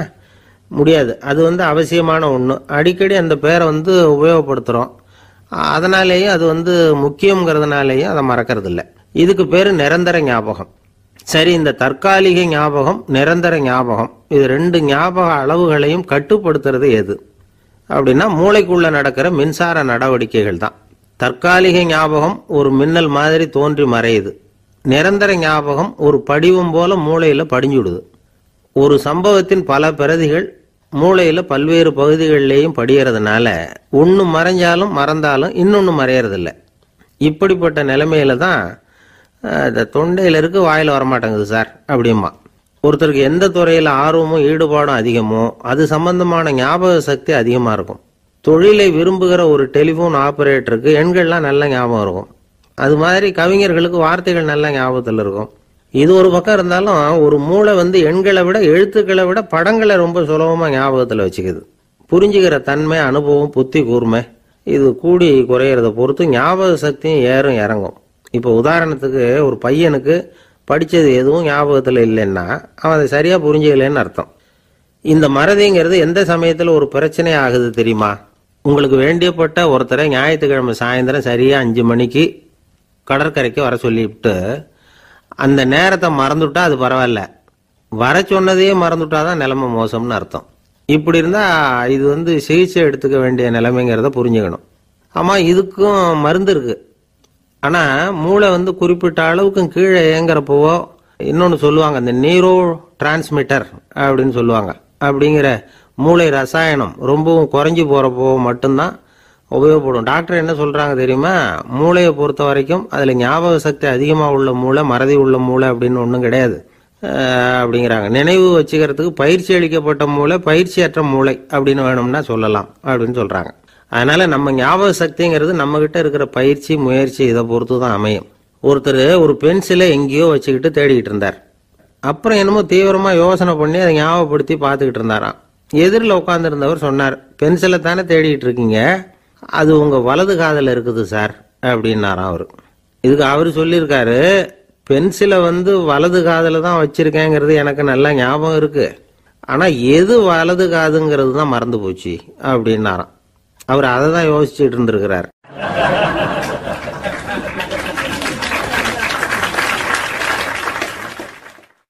காலை நேரம் கடற்கரை ஓரம் காலை வீசிக்கிட்டு கையை வீசிக்கிட்டு ஏதோ சண்டைக்கு போகிற சிப்பாய் மாதிரி எல்லாரும் நடந்து போயிட்டு இருக்கிறாங்க. நடைப்பயிற்சி. அதில் நமக்கு தெரிஞ்ச ஒருத்தர் எதிரில் வந்தார் ரொம்ப வேகமாக. என்ன சார் வாக்கிங்க அப்படின்னு கேட்டோம். அவரால் ஆமாம்னு பதில் சொல்ல முடியல, அவ்வளவு கஷ்டம். மூச்சு விடுறதுக்கே வாயை திறந்து மூடிட்டு இருக்கிறார். எங்கே பேசுறது? கொஞ்சம் நின்று நிதானிச்சு மூச்சு விட்டுட்டு அதுக்கப்புறம் சொன்னார் ஆமாம் அப்படின்னு. என்ன சார் இவ்வளவு வேகம்னோ? உங்கள் பேச்சை கேட்டுவிட்டு தான் சார் நடக்க ஆரம்பித்தோம். நீங்கள் தான் அடிக்கடி சொல்லிகிட்டு இருந்தீங்க நடக்கிறது நல்லதுன்னு. அன்னையிலேருந்து ஆரம்பிச்சுட்டேன், ஆனால் ரொம்ப கஷ்டமாக இருக்குது சார். இப்போ பாருங்கள், உங்கள்கிட்ட சுலபமாக பேசக்கூட முடியல, மூச்சு வாங்குது, உடம்பு கூட வலிக்கிறது மாதிரி இருக்குது அப்படின்னு அவர் பாட்டுக்கு பேச ஆரம்பிச்சிட்டார். உங்களை யார் சார் இவ்வளவு வேகமாக நடக்க சொன்னது? வேகத்தை குறைங்க, மெதுவாக நடங்க அப்படின்னோம். நீங்கள் நடக்கிறதுனால என்னென்ன சௌகரியம்னு அன்னைக்கு சொன்னீங்களே தவிர சௌகரியமாக நடக்கிறது எப்படின்னு சொல்லலையே அப்படின்னார் அவர். இன்னமும் லேசாக மூச்சு வாங்கிக்கிட்டே சொன்னால் கூட இவர் சொல்கிறதுலே ஒரு நியாயம் இருக்குது. அதனால் இந்த நடைப்பயிற்சி பண்ணுறவங்க கவனிக்க வேண்டிய சில முக்கியமான குறிப்புகள் இருக்குது. அது என்னென்னங்கிறத அவங்க தெரிஞ்சுக்கணும். அது தெரிஞ்சு வச்சுக்கிறது நல்லது. இதெல்லாம் மருத்துவ நிபுணர்கள் சொல்கிற குறிப்புகள். அவங்க என்ன சொல்கிறாங்க தெரியுமா? உங்கள் வயசு 40க்கு மேலேயா? உங்கள் எடை இருக்க வேண்டியதை விட 10 கிலோ அதிகமாக இருக்குதா? நீங்கள் புகை பிடிக்கிறவரா? இதய நோய், இரத்த நாள நோய், உயர் ரத்த அழுத்தம் இப்படி ஏதாவது உங்களுக்கு உண்டா? அப்படின்னா நீங்கள் உங்கள் இஷ்டத்துக்கு வரிஞ்சு கட்டிக்கிட்டு நடைப்பயிற்சி பண்ண ஆரம்பிச்சிடாதீங்க. முதல்ல ஒரு மருத்துவ பரிசோதனை பண்ணிக்கோங்க, அதுதான் நல்லது அப்படின்னு அவங்க சொல்கிறாங்க. நடக்கிறப்போ, உடற்பயிற்சி செய்கிறப்போ மார்பு பகுதியில் அல்லது வேற எங்கேயாவது தொடர்ந்து வலி இருந்ததுன்னா பயிற்சியை நிறுத்திவிட்டு டாக்டரை போய் பார்க்கணும். நடைப்பயிற்சி பண்ணுறப்போ உங்கள் சக்திக்கு தகுந்த மாதிரி மெதுவாக அதிக கஷ்டம் இல்லாமல் முன்னேறலாம். அங்கே என்ன போட்டியாக வைக்கிறாங்க? முந்திக்கிட்டு போய் என்ன பண்ண போகிறோம்? பரிசா வாங்க போகிறோம். அதனால் நிதானம் அவசியம் அப்படிங்கிறது அவங்க ஆலோசனை. தொந்தரவு கொடுக்காத ஷூ, ட்ரெஸ்ஸு இதுகளை உபயோகப்படுத்துங்க.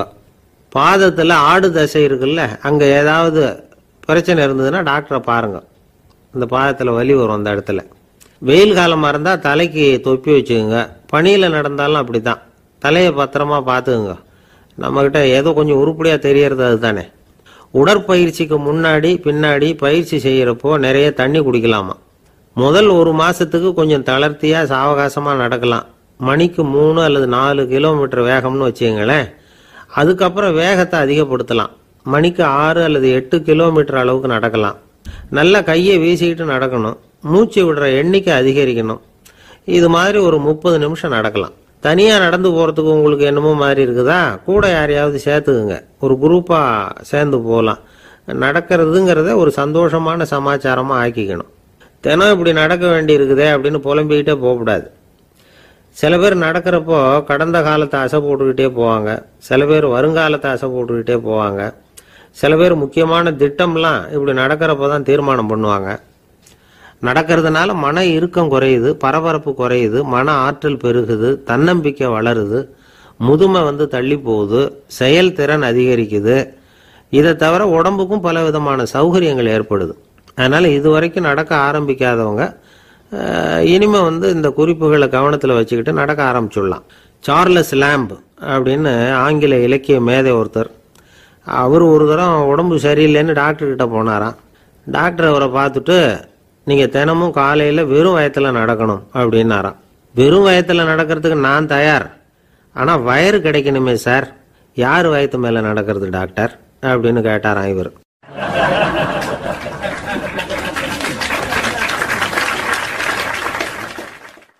எனக்கு ஒரு உதவி செய்யணும் அப்படின்னு நம்மளை பார்த்து ஒருத்தர் கேட்குறாருன்னு வச்சுங்களேன், உடனே நாம் அவரை பார்த்து என்ன உதவின்னு கேட்போம். இதுதான் சராசரி மனிதர்களின் இயல்பு. ஆனால் ஒருத்தர் எனக்கு ஒரு உதவி செய்யணும் அப்படின்னு கேட்ட உடனே என்ன உதவின்னு கூட கேட்காம சரி செய்கிறேன் அப்படின்னு ஒத்துக்கிறது இருக்கு பாருங்க, அது கொஞ்சம் அபூர்வம். அந்த காலத்தில் ஒருத்தர் இருந்தார்.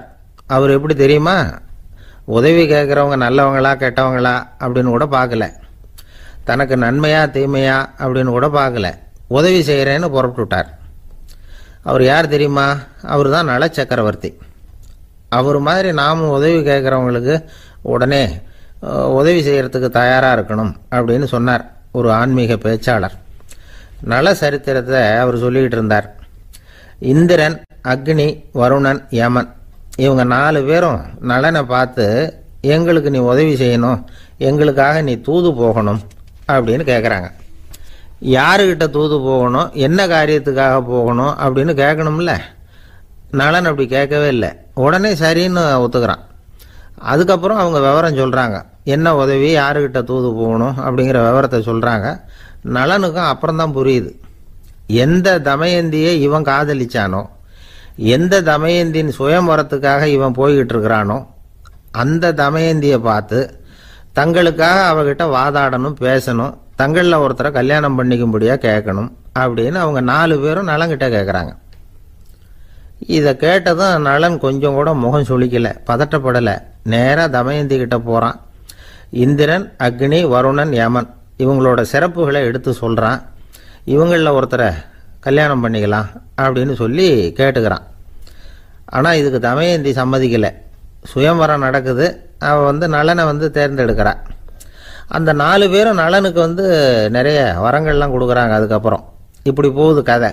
இதில் நாம் கவனிக்க வேண்டியது என்னென்னா, உதவின்னு கேட்ட உடனே என்ன உதவின்னு கேட்காம சரி செய்கிறேன்னு சொன்னான் பாருங்க, அதை கொஞ்சம் சிந்திக்கணும். செய்கிறேன்னு ஒத்துக்கிட்டதுக்கு அப்புறம் அது என்ன உதவின்னு தெரிஞ்சும் முகம் சுளிக்காமல் அதை செஞ்சான் பாருங்க, அதையும் கொஞ்சம் சிந்திக்கணும். நம்மளும் ஒருத்தன் ஒரு நண்பனை தேடி போனான், எனக்கு ஒரு உதவின்னா சரி சொல்லுன்னா, இப்போ உங்ககிட்ட 2 கார் இருந்தால் என்ன பண்ணுவேன்னா, உடனே அதில் ஒன்று உங்ககிட்ட கொடுத்துருவேன்னா, அவன் உங்ககிட்ட 2 பங்களா இருந்தால் என்ன பண்ணுவேன்னா, அதில் ஒன்று உங்ககிட்ட கொடுத்துருவேன்னா, உங்ககிட்ட 2 பேனா இருந்தால் என்ன பண்ணுவேன்னா, அதில் ஒரு பேனாவை உங்ககிட்ட கொடுக்க மாட்டேன்னா அவன். ஏன்டா அப்படி சொல்கிறேன்னா, ஏன்னா இப்போ நிஜமாவே என்கிட்ட 2 பேனா இருக்குது, அதனால் அப்படி சொல்கிறேன் அப்படின்னு நானா அவன்.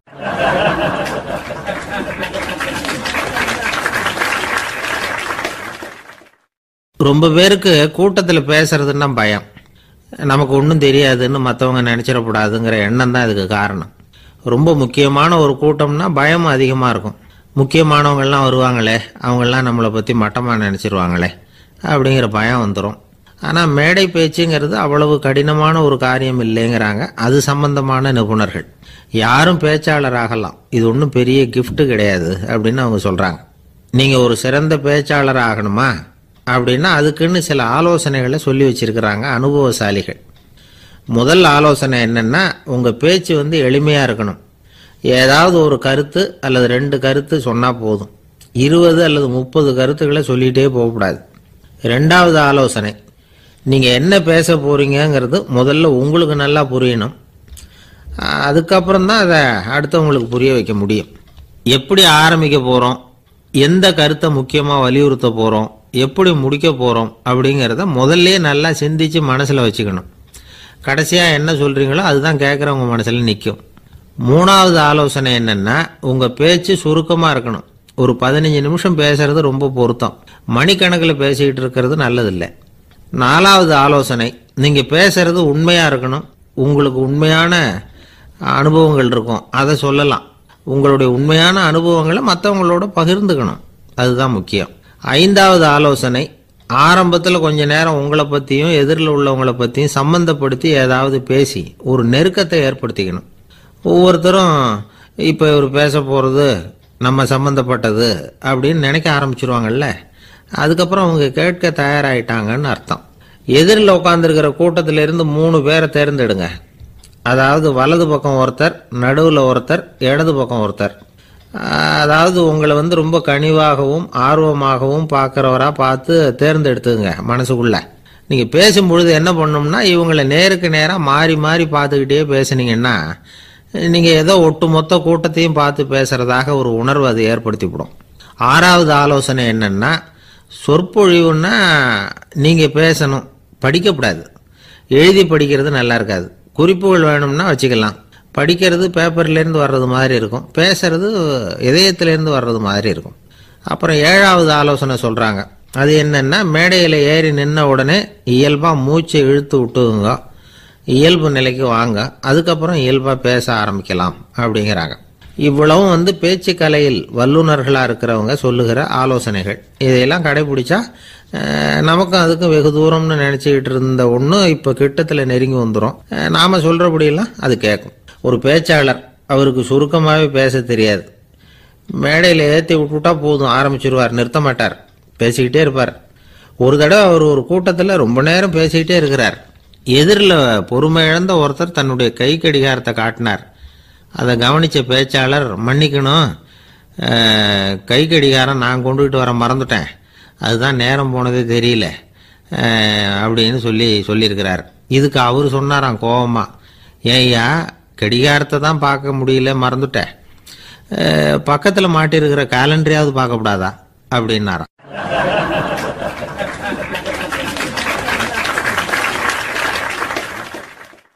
கப்பல் கடல்ல போய்கிட்டு இருக்கு. புயல், சூறாவளி, அலையெல்லாம் பெருசு பெருசா ரொம்ப உயரமா உண்டாகுது. கடுமையான காற்றிலேயும் வேகமான அலைகள்லேயும் சிக்கி அந்த கப்பல் தடுமாறுது. திசை மாறி போச்சு. எந்த பக்கம் போயிட்டு இருக்கிறோம்னே தெரியல. அந்த கப்பலை செலுத்திக்கிட்டு இருந்த மாலுமி ரொம்ப சாமர்த்தியமா செயல்பட்டார். தன்னுடைய அறிவாற்றலையும் திறமையையும் முழுமையா பயன்படுத்தினார். அந்த கப்பலை கட்டுப்படுத்தினார். மெதுவா அந்த சூறாவளியிலிருந்து கப்பலை காப்பாற்றி கரைக்கு கொண்டுட்டு வந்து சேர்த்துட்டார். மாலுமின்னு ஒருத்தர் இருந்ததுனால அந்த மரக்கலம் காப்பாற்றப்பட்டது. மாலுமின்னு ஒருத்தர் இல்லைன்னு வச்சுக்கோங்க, அந்த கப்பலோட கதி என்னவாயிருக்கும் யோசிச்சு பாருங்க. ஒரு கோபக்காரனுடைய நிலைமையும் அப்படித்தானா. கோபக்காரன்கிறவன் ஒரு மாலுமி இல்லாத மரக்கலம் அப்படிங்கிறார் நபிகள் நாயகம். கொந்தளிக்கிற கடல்ல கொடுமையான அலைகளின் உச்சியில அல்லல் படுகிற மரக்கலத்தை விட மோசமானது கோபக்காரனின் நிலைமை அப்படிங்கிறது அவருடைய கருத்து. அது மாதிரி இதுன்னு சொல்லல, அதை விட மோசம் இது அப்படிங்கிறார். ஏன் தெரியுமா? ஒரு கப்பல் கடல்ல தடுமாறினா அதை சரிப்படுத்த மாலுமி இருக்கிறார். அவர் தன்னுடைய சாமர்த்தியத்தினால அதை கட்டுப்படுத்தி சரியான வழிக்கு கொண்டுட்டு வந்துருவார். ஆனா கோபக்காரனுடைய நிலைமை அப்படி இல்லை அப்படிங்கிறார் நபிகள் நாயகம். மனித மனம் ஒரு மரக்கலம், அறிவு அதுல இருக்கிற மாலுமி. மாலுமி மரக்கலத்தை செலுத்துறான், அவனுக்கு கட்டுப்பட்டு அது ஓடுது. ஆனா கோபக்காரன்கிற மனுஷங்கிட்ட அறிவுங்கிற மாலுமி சரியா வேலை செய்ய மாட்டான். ஏன்னா கோபம் அந்த மாலுமியின் கண்களை அவிச்சிரும், காதுகளை கேட்காம பண்ணிவிடும். கண்ணையும் காதையும் மூடிவிட்டு கப்பலை ஓட்டுனா எப்படி ஓட்டுறது? அதனால கோபக்காரன் மாலுமி இல்லாத மரக்கலம். இடி மின்னல்ல மாட்டிக்கிட்டு கஷ்டப்படுற கப்பல் மாதிரி கஷ்டப்படுறான். பெரியவங்கள்லாம் என்ன சொல்றாங்க? உனக்கு கெடுதல் பண்ணவனுக்கும் நீ நன்மையை செய், எவருடைய விருப்பு வெறுப்பையும் பொருட்படுத்தாதே. பரம எதிரிக்கும் நீ நன்மை செய்ய ஆரம்பிச்சா உன்னுடைய தூய நிலையை பார்த்துட்டு அவனும் உனக்கு நெருக்கமான நண்பனா ஆயிடுவான். இதுதான் பெரியவங்க நமக்கு சொல்லி இருக்கிறது. புனித குர்ஆன் சொல்றது என்ன? தீமையை நன்மையை கொண்டே நீர் தடுத்து கொள்ளும் அப்படின்னு சொல்லப்பட்டிருக்கிறதுல. இன்னா செய்தாரை ஒருத்தல் அவர் நாண நன்னயம் செய்து விடல் அப்படிங்கிறார் திருவள்ளுவர். செல்வந்தர் ஒருத்தர்கிட்ட ஒரு சிறுவன் ஆடு மேய்ச்சிக்கிட்டு இருந்தானா. பெரியவர் அவனை கூப்பிட்டு, நீ நேரா போய் ஒரு ஆட்டுல உள்ள ரொம்ப நல்ல பகுதி எதுவோ அதை எடுத்துக்கிட்டு வா அப்படின்னாராம். இவன் போனான். ஒரு ஆட்டு உடம்புல இருந்த நாக்கு, இருதயம், இது ரெண்டையும் எடுத்துட்டு வந்து கொடுத்தானான். பெரியவர் வாங்கி பார்த்தார். அதுக்கப்புறம் இப்ப நீ போய் இன்னொரு ஆட்டுல இருக்கிற ரொம்ப கெட்ட பகுதி எதுவோ அதை எடுத்துட்டு வா அப்படின்னாராம். இவன் போய் எடுத்துட்டு வந்தான். அவன் கையில் இருந்தது மறுபடியும் அதே மாதிரி நாக்கு, இருதயம், இது ரெண்டும் தான். என்னது இப்பவும் அதையே கொண்டுட்டு வந்திருக்கிற அப்படின்னாராம் பெரியவர். இவன் சொன்னானா, ஒரு உடம்புல உள்ள ரொம்ப நல்ல பொருளும் இதுதான், ரொம்ப கெட்ட பொருளும் இதுதான் அப்படின்னானா. இளம் வயசுல இப்படி பதில் சொன்னவர் தான் பேரறிஞர் லுக்மானுல் ஹக்கீம் அவர்கள். கோபப்படாம இருந்தா இது ரெண்டும் நல்லா வேலை செய்யும், கோபப்பட்டா இது ரெண்டும் மோசமா வேலை செய்யும். அதை புரிஞ்சுக்கிறதுக்காகத்தான் இன்னைக்கு இந்த தகவல். கோபம் வந்துட்டா நாம என்ன செய்யறோங்கிறது நமக்கே தெரியாது. ஒருத்தர் டாக்டர் கிட்ட போனார் அவசரமா. டாக்டர், எனக்கு இப்ப கடுமையான கோப வெறி, எனக்கு கண்ணு மண்ணு ஒன்றும் புரியல, உடனடியாக அதை கட்டுப்படுத்தணும், உடனே இதுக்கு ஏதாவது ஒரு மாத்திரை கொடுங்க ப்ளீஸ் அப்படின்னார். அந்த டாக்டரும் உடனே ஒரு மாத்திரையை கொடுத்து இதை உடனே போடுங்க, நான் தண்ணி கொண்டுட்டு வரேன்னு உள்ள போனார். தண்ணியோடு திரும்பி வந்தார். இவரு சொன்னார், டாக்டர், நீங்க கொடுத்த மாத்திரை ரொம்ப பெருசா இருந்தது, இருந்தாலும் கஷ்டப்பட்டு முழுங்கிட்டேன்னார். டாக்டர் சந்தேகத்தோட மேசையை பார்க்கிறார். பார்த்தா மாத்திரை அங்கேயே இருக்குது, பேப்பர் வெயிட்ட காணல.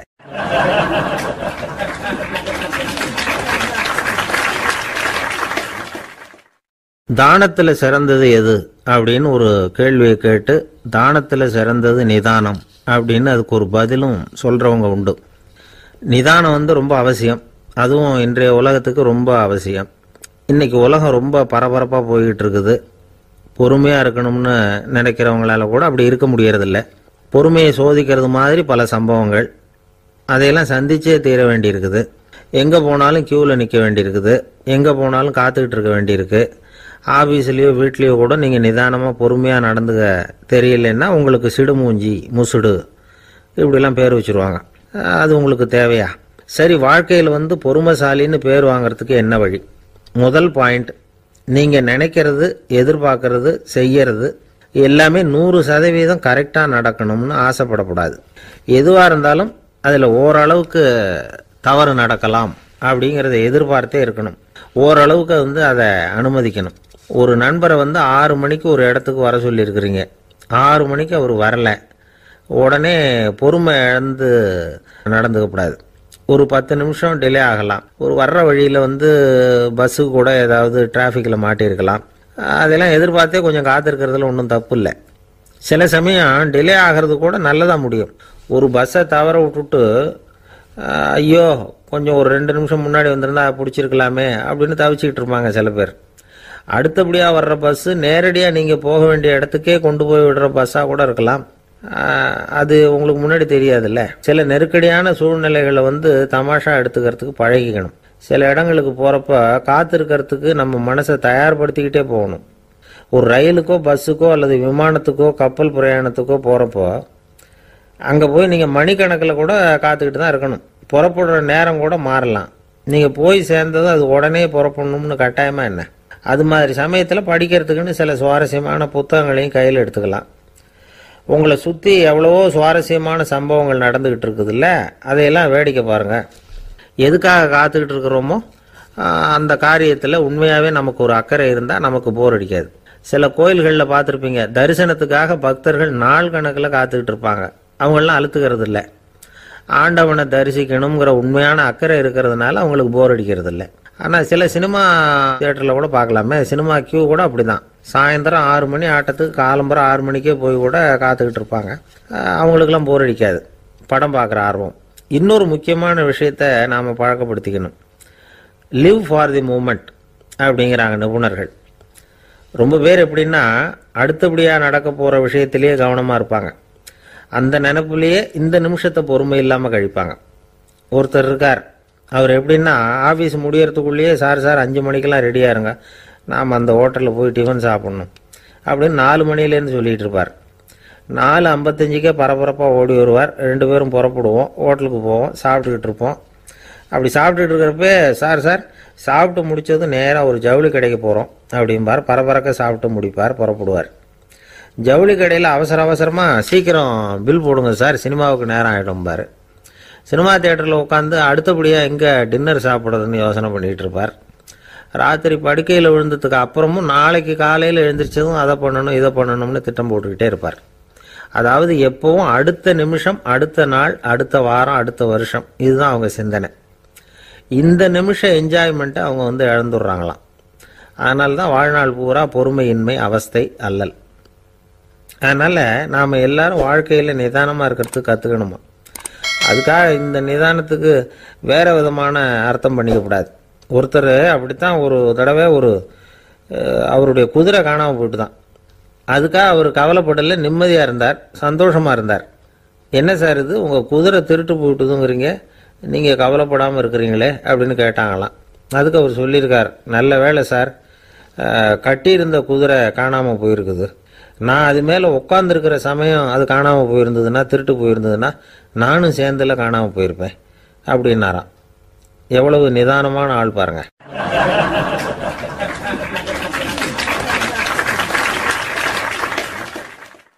ஒரு நண்பர் சினிமா படம் தயாரிக்கிறவர், அவர்கிட்ட ஒரு நாள் பேசிக்கிட்டு இருந்தேன். அது எப்படி சார், நீங்கள் எடுக்கிற எந்த படமும் கையை கடிக்காத அளவுக்கு எடுத்துடுறீங்களே, அது எப்படின்னு கேட்டேன். அது ஒன்றும் பெரிய விஷயம் இல்லை சார். பெண்களுக்குன்னு சில உருக்கமான காட்சிகள், இளைஞர்களுக்குன்னு சில நடனங்கள், அடிதடி காட்சிகள், அப்புறம் வயசானவங்களுக்குன்னு சில ஆன்மீக காட்சிகள், சின்ன பிள்ளைங்களுக்கு சிரிப்பு, இப்படி எல்லாமும் சேர்த்து நான் படம் எடுக்கிறேன். மசாலா படம்னு பேர். இது ரொம்ப பெருசாக இல்லைன்னாலும் ஓரளவுக்கு சுமாராக ஓடிடும், கையை கடிக்காது அப்படின்னார். இது ஒரு உத்தி. சில பத்திரிகை ஆசிரியர்களும் இந்த உத்தியை கையாளுறது உண்டு. இந்த உத்திக்கு பார்னம் உத்தி அப்படின்னு பேர். பார்னம் எஃபெக்ட் அப்படின்னு சொல்லுவாங்க. அதாவது ஃபீனியஸ் டி பார்னம் அப்படின்னு ஒருத்தர் அமெரிக்காவில் இருந்தாராம். அதாவது 19ஆம் நூற்றாண்டில் அமெரிக்காவில் கொடிகட்டி பறந்த ஒரு சர்க்கஸ் நிறுவனத்தின் அதிபர் அவர். இந்த உலகத்தில் ஒவ்வொரு நிமிஷமும் ஒரு ஏமாளி பறந்துக்கிட்டே இருக்கிறான் அப்படிங்கிறது அவருடைய சித்தாந்தம். ஒவ்வொருத்தரையும் திருப்திப்படுத்துகிற அளவுக்கு அம்சங்களை கொஞ்சம் கொஞ்சமாக கலந்து கேளிக்கை நிகழ்ச்சிகளை நடத்தினது தான் அவருடைய மகத்தான வெற்றிக்கு காரணம். அதனால் அந்த உத்தியை யார் கடைப்பிடிச்சாலும் சரி, அதுக்கு பார்னம் உத்தி அப்படின்னு பேர் வந்துட்டுது. ஜோசியம் சொல்கிறவங்களுக்கும் இந்த உத்தி தான் கை கொடுக்குது. ஒரு விஷயத்த ஒருத்தருடைய கோள் நிலைகள் அல்லது கையெழுத்து நிரூபிக்கிறதாக அவர்கிட்ட சொன்னால் அதை அவர் நம்பிவிடுவார். ஆனால் அந்த விஷயம் நல்லதாக இருக்கணும், நேர்மையானதாக இருக்கணும், அதாவது பாசிட்டிவாக இருக்கணும். 8ஆம் இடத்துல குரு, 9ஆம் இடத்துல சனி, நீங்கள் ஒரு பெரிய மேதை தான் அப்படின்னு சொல்லுவாங்க. கேட்குறவங்களுக்கு அதை மறுக்கிறதுக்கு மனசு வராது. அப்படி சொல்லும் பொழுது கூடவே என்ன கொஞ்சம் முன்கோபம் அதிகமாக இருக்கும், இருந்தாலும் அது உடனே மறைஞ்சிரும் அப்படின்னு சில அற்ப விஷயங்களையும் சொன்னாலும் அதையும் சரிதான்னு சொல்லி ஒத்துக்குவாங்க. ஆளுமையை எடை போடுகிற ஒரு நிறுவப்பட்ட உத்தியின் மூலமாக தன்னுடைய குணாதிசயங்கள் கண்டுபிடிக்கப்பட்டதாக அவர் நம்புறது தான் இதுக்கு காரணம். இந்த மாதம் பணத்தட்டுப்பாடு கொஞ்சம் இருக்கும், உடம்புல ஏதாவது கொஞ்சம் அசௌகரியம் இருக்கும், வீட்டுக்குள்ளே லேசாக மனஸ்தாபம் வரலாம், இது மாதிரி பொதுப்படையாக சிலதை சொன்னாலே போதும், மக்களை நம்ப வச்சுடலாம். இதெல்லாம் நமக்கு மட்டும்தான் ஏற்படுது அப்படின்னு சொல்லி அவங்க நினைக்கிறது தான் காரணம். இதுதான் பார்னம் உத்திங்கிறது. மனிதர்கள் பாராட்டுகளை விரும்புகிறதும் விமர்சனங்களை வெறுக்கிறதும் பார்னம் உத்தியின் அடுத்த கூறு. அதனால் ஒருத்தருக்கு ஜோசியம் சொன்னாலும் சரி, அவருடைய ஆளுமையை மதிப்பிடுறதாக இருந்தாலும் சரி, அவரை புகழற மாதிரி இருந்தாலும் சரி, அப்படி இருந்தால் தான் அது சரியாக இருக்கும். சாதகமான விஷயங்களை அதிகமாகவும் பாதகமான விஷயங்களை நாசூக்காகவும் சொன்னால் மக்கள் அதை நம்பிவிடுவாங்க. ஒருத்தரை கருமின்னு சொன்னால் ஏற்றுக்க மாட்டார். அதையே கொஞ்சம் மாற்றி நீங்கள் கொஞ்சம் சிக்கனமான ஆசாமி அப்படின்னு சொன்னால் நீங்கள் சொல்கிறது சரிதான் சார் அப்படிம்பார். நீங்கள் பெரிய செலவாளி தான், இருந்தாலும் நல்ல விஷயங்களுக்கு தான் செலவழிப்பீங்க அப்படின்னு சொல்லணும். இப்படி இந்த பார்னம் உத்தியை கடைபிடிச்சி இன்னைக்கு வெற்றிகரமாக காலம் தள்ளுறவங்க நிறைய பேர் இருக்கிறாங்க. இந்த உலகத்தில் ஒவ்வொரு நிமிஷமும் ஒரு ஏமாளி பறந்துக்கிட்டே இருக்கிறான் அப்படிங்கிறது தான் ஃபீனியஸ் பார்னம் அவர்களுடைய நம்பிக்கை. அதை விட அடுத்தவங்களை ஏமாளியாக நினைக்கிற மனுஷர்கள் தான் இன்னைக்கு உலகத்தில் ரொம்ப அதிகம். ஒருத்தர் தன்னுடைய மேலதிகாரிகிட்ட போய், ஐயா ஒரு நாள் லீவு வேணும், என் தங்கச்சிக்கு கல்யாணம் அப்படின்னார். அவர் பார்த்தார். ஒரு 10 நிமிஷம் வெளியில் இருங்கன்னார். 10 நிமிஷம் கழித்து கூப்பிட்டார். இதை பாருங்க, நீங்கள் சொல்கிறது பொய். இப்போ உங்கள் தங்கச்சிக்கு ஃபோன் பண்ணேன். அவங்க தனக்கு 2 வருஷத்துக்கு முன்னாடியே கல்யாணம் ஆகிட்டதாக சொல்கிறாங்க அப்படின்னார். உடனே இவர் சொன்னார், சார், இப்போ நீங்கள் சொல்கிறதும் பொய்யா தான் இருக்கணும். ஏன்னா நிஜமாக எனக்கு ஒரு தங்கச்சியே கிடையாது அப்படின்னார்.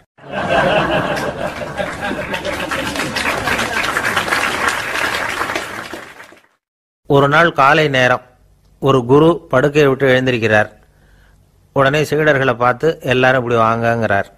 எல்லாரும் வர்றாங்க வேகமாக. என்னங்க வேணும் உங்களுக்கு அப்படிங்கிற மாதிரி எல்லாரும் குருவை பார்த்தாங்க பயபக்தியோட. குரு அந்த சீடர்களை பார்த்து, இதை பாருங்க, இப்போ நான் ஒரு சிக்கலான விவகாரத்தில் மாட்டிக்கிட்டு இருக்கிறேன், அதை நீங்கள் தீர்த்து வச்சா நல்லதுன்னார். சீடர்களுக்கு ஒன்றும் புரியல. என்ன இது இவர் இப்படி சொல்கிறாரு? நமக்குள்ள எல்லா விவகாரங்களையும் தீர்த்து வைக்கிறவர் நம்ம குருநாதர். அவருடைய விவகாரத்தை நாம் தீர்த்து வைக்கிறதா? ஆச்சரியமாக இருக்குதே, குருநாதருக்கே சிக்கலா அப்படின்னு யோசனை பண்ண ஆரம்பித்தாங்க. இருந்தாலும் ரொம்ப பணிவாக கேட்டாங்க, சுவாமி, உங்களுக்கே சிக்கலா? இந்த உலகத்து சிக்கல்களுக்கும் சிரமங்களுக்கும் அப்பாற்பட்டவர் அல்லவா தாங்கள்? அப்படிப்பட்ட உங்களுக்கு சிக்கல்னா அது எப்படி அப்படின்னாங்க. எனக்கு ஏற்பட்டிருக்கிற சிக்கல் அவ்வளவு பெருசு, ரொம்ப பெரிய விவகாரம் அது அப்படின்னார் குரு. கொஞ்சம் விவரமாக சொல்லுங்க அப்படின்னாங்க இவங்க. இப்போ அந்த குரு விவரத்தை சொன்னார். அதாவது நேற்று ராத்திரி நான் ஒரு கனவு கண்டேன். அந்த கனவில் நான் ஒரு பட்டாம்பூச்சியாக மாறிட்டேன். அப்படி மாறி ஒவ்வொரு மலராக பறந்து போய் உட்காந்து தேன் சாப்பிட்டேன் அப்படின்னார். சீடர்கள் இதை கேட்டதும் ரொம்ப திகைச்சு போயிட்டாங்க. என்ன இது, இது ஒரு பெரிய பிரச்சனையா? ஒரு சாதாரண கனவு கண்டதுக்காகவா இந்த காலை வேளையில் நம்மளையெல்லாம் குருநாதர் இவ்வளவு அவசரமாக கூப்பிட்டுருக்கார் அப்படின்னு நினச்சாங்க. இருந்தாலும் கேட்டாங்க, இதில் என்ன சிக்கல் சுவாமி? கனவுங்கிறது எல்லாருக்கும் வரத்தானே செய்யும் அப்படின்னார் ஒரு சீடர். சீடர்களே, பிரச்சனை அது இல்லை. நான் இன்னைக்கு காலையில் கண்ணு முழிச்சு பார்த்தப்போ நான் நானாக மறுபடியும் மாறிட்டேங்கிறத தெரிஞ்சுக்கிட்டேன். இதில் சிக்கல் என்னன்னா, இப்போ அந்த பட்டாம்பூச்சி தான் நானாக ஆயிட்டதாக கனவு கண்டுகிட்டு இருக்கா அப்படிங்கிறது தான். ஒரு மனுஷன் பட்டாம்பூச்சி ஆகிறதாக கனவு காண முடியுங்கிறப்போ அந்த பட்டாம்பூச்சியும் மனுஷனாக ஆகிறதாக கனவு காண முடியும் இல்லையா? இப்போ எனக்கு யதார்த்த நிலை தெரியணும், எது நிஜம்னு தெரியணும். நேற்று ராத்திரி நான் கண்டது கனவா, அல்லது இது பட்டாம்பூச்சி கண்டுகிட்டு இருக்கிற கனவா? இதுதான் குரு கேட்ட கேள்வி. இதை கேட்டதும் சீடர்கள் ரொம்ப குழம்பி போயிட்டாங்க. சுவாமி, இது வரைக்கும் நாங்கள் தூங்குறப்ப பார்க்கறது கனவுன்னும் மூழ்கிக்கிட்டு இருக்கிறப்ப பார்க்கறது நனவுன்னு நம்பிக்கிட்டு இருக்கிறோம். இப்போ எங்களை ரொம்ப குழப்பிட்டீங்க, இதுக்கு பதில் சொல்ல எங்களுக்கு சக்தி இல்லை அப்படின்னு சொல்லிவிட்டாங்களாம். அதுக்கப்புறம் அந்த குரு சொன்னாராம், நினைவு தான் முக்கியமான அம்சம். முடிவு கட்டம்னா பகலின் நினைவுகளை விட இரவின் கனவுகளே ரொம்ப உண்மை. ஒருத்தன் தூங்க போனால் தூங்கிக்கிட்டே இருந்தா அவன் காணும் கனவு பொய்ங்கிறத அவன் உணர மாட்டான். ஒவ்வொரு கனவும் காணும் பொழுது அது ரொம்ப உண்மையாக தான் தெரியுது. ஒரு கனவு கூட உண்மை இல்லைன்னு கனவுல தோன்றுவதே இல்லை அப்படின்னார் குரு. அகில வாழ்வு அத்தனையும் சொற்பனம் கண்டாய் அப்படிங்கிறார் தாயுமானவர். ஆகையினால நம்ம கனவுலேருந்து நாம் என்னைக்கு முழிச்சிக்க போகிறோம் அப்படிங்கிறது தான் ஒரு முக்கியமான கேள்வி. ஒருத்தர் வந்தார், காலில் கட்டோடு வந்தார். என்னங்க காலில் கட்டுன்னு? சார், நேற்று ராத்திரி தூக்கத்தில் எங்கள் வீட்டு கூரையில் ஏணியை சாத்தி வச்சு இறங்கினப்போ வழுக்கி விழுந்து காலை உடச்சிக்கிட்டேன்னார். உங்கள் வீட்டில் தான் ஏணியே கிடையாது சார் அப்படின்னு. உண்மைதான் சார், நான் கீழே விழுந்து முழிச்சுக்கிட்டதுக்கு அப்புறம் தானே ஏணி இல்லைங்கிறது எனக்கு ஞாபகம் வந்தது அப்படின்னார்.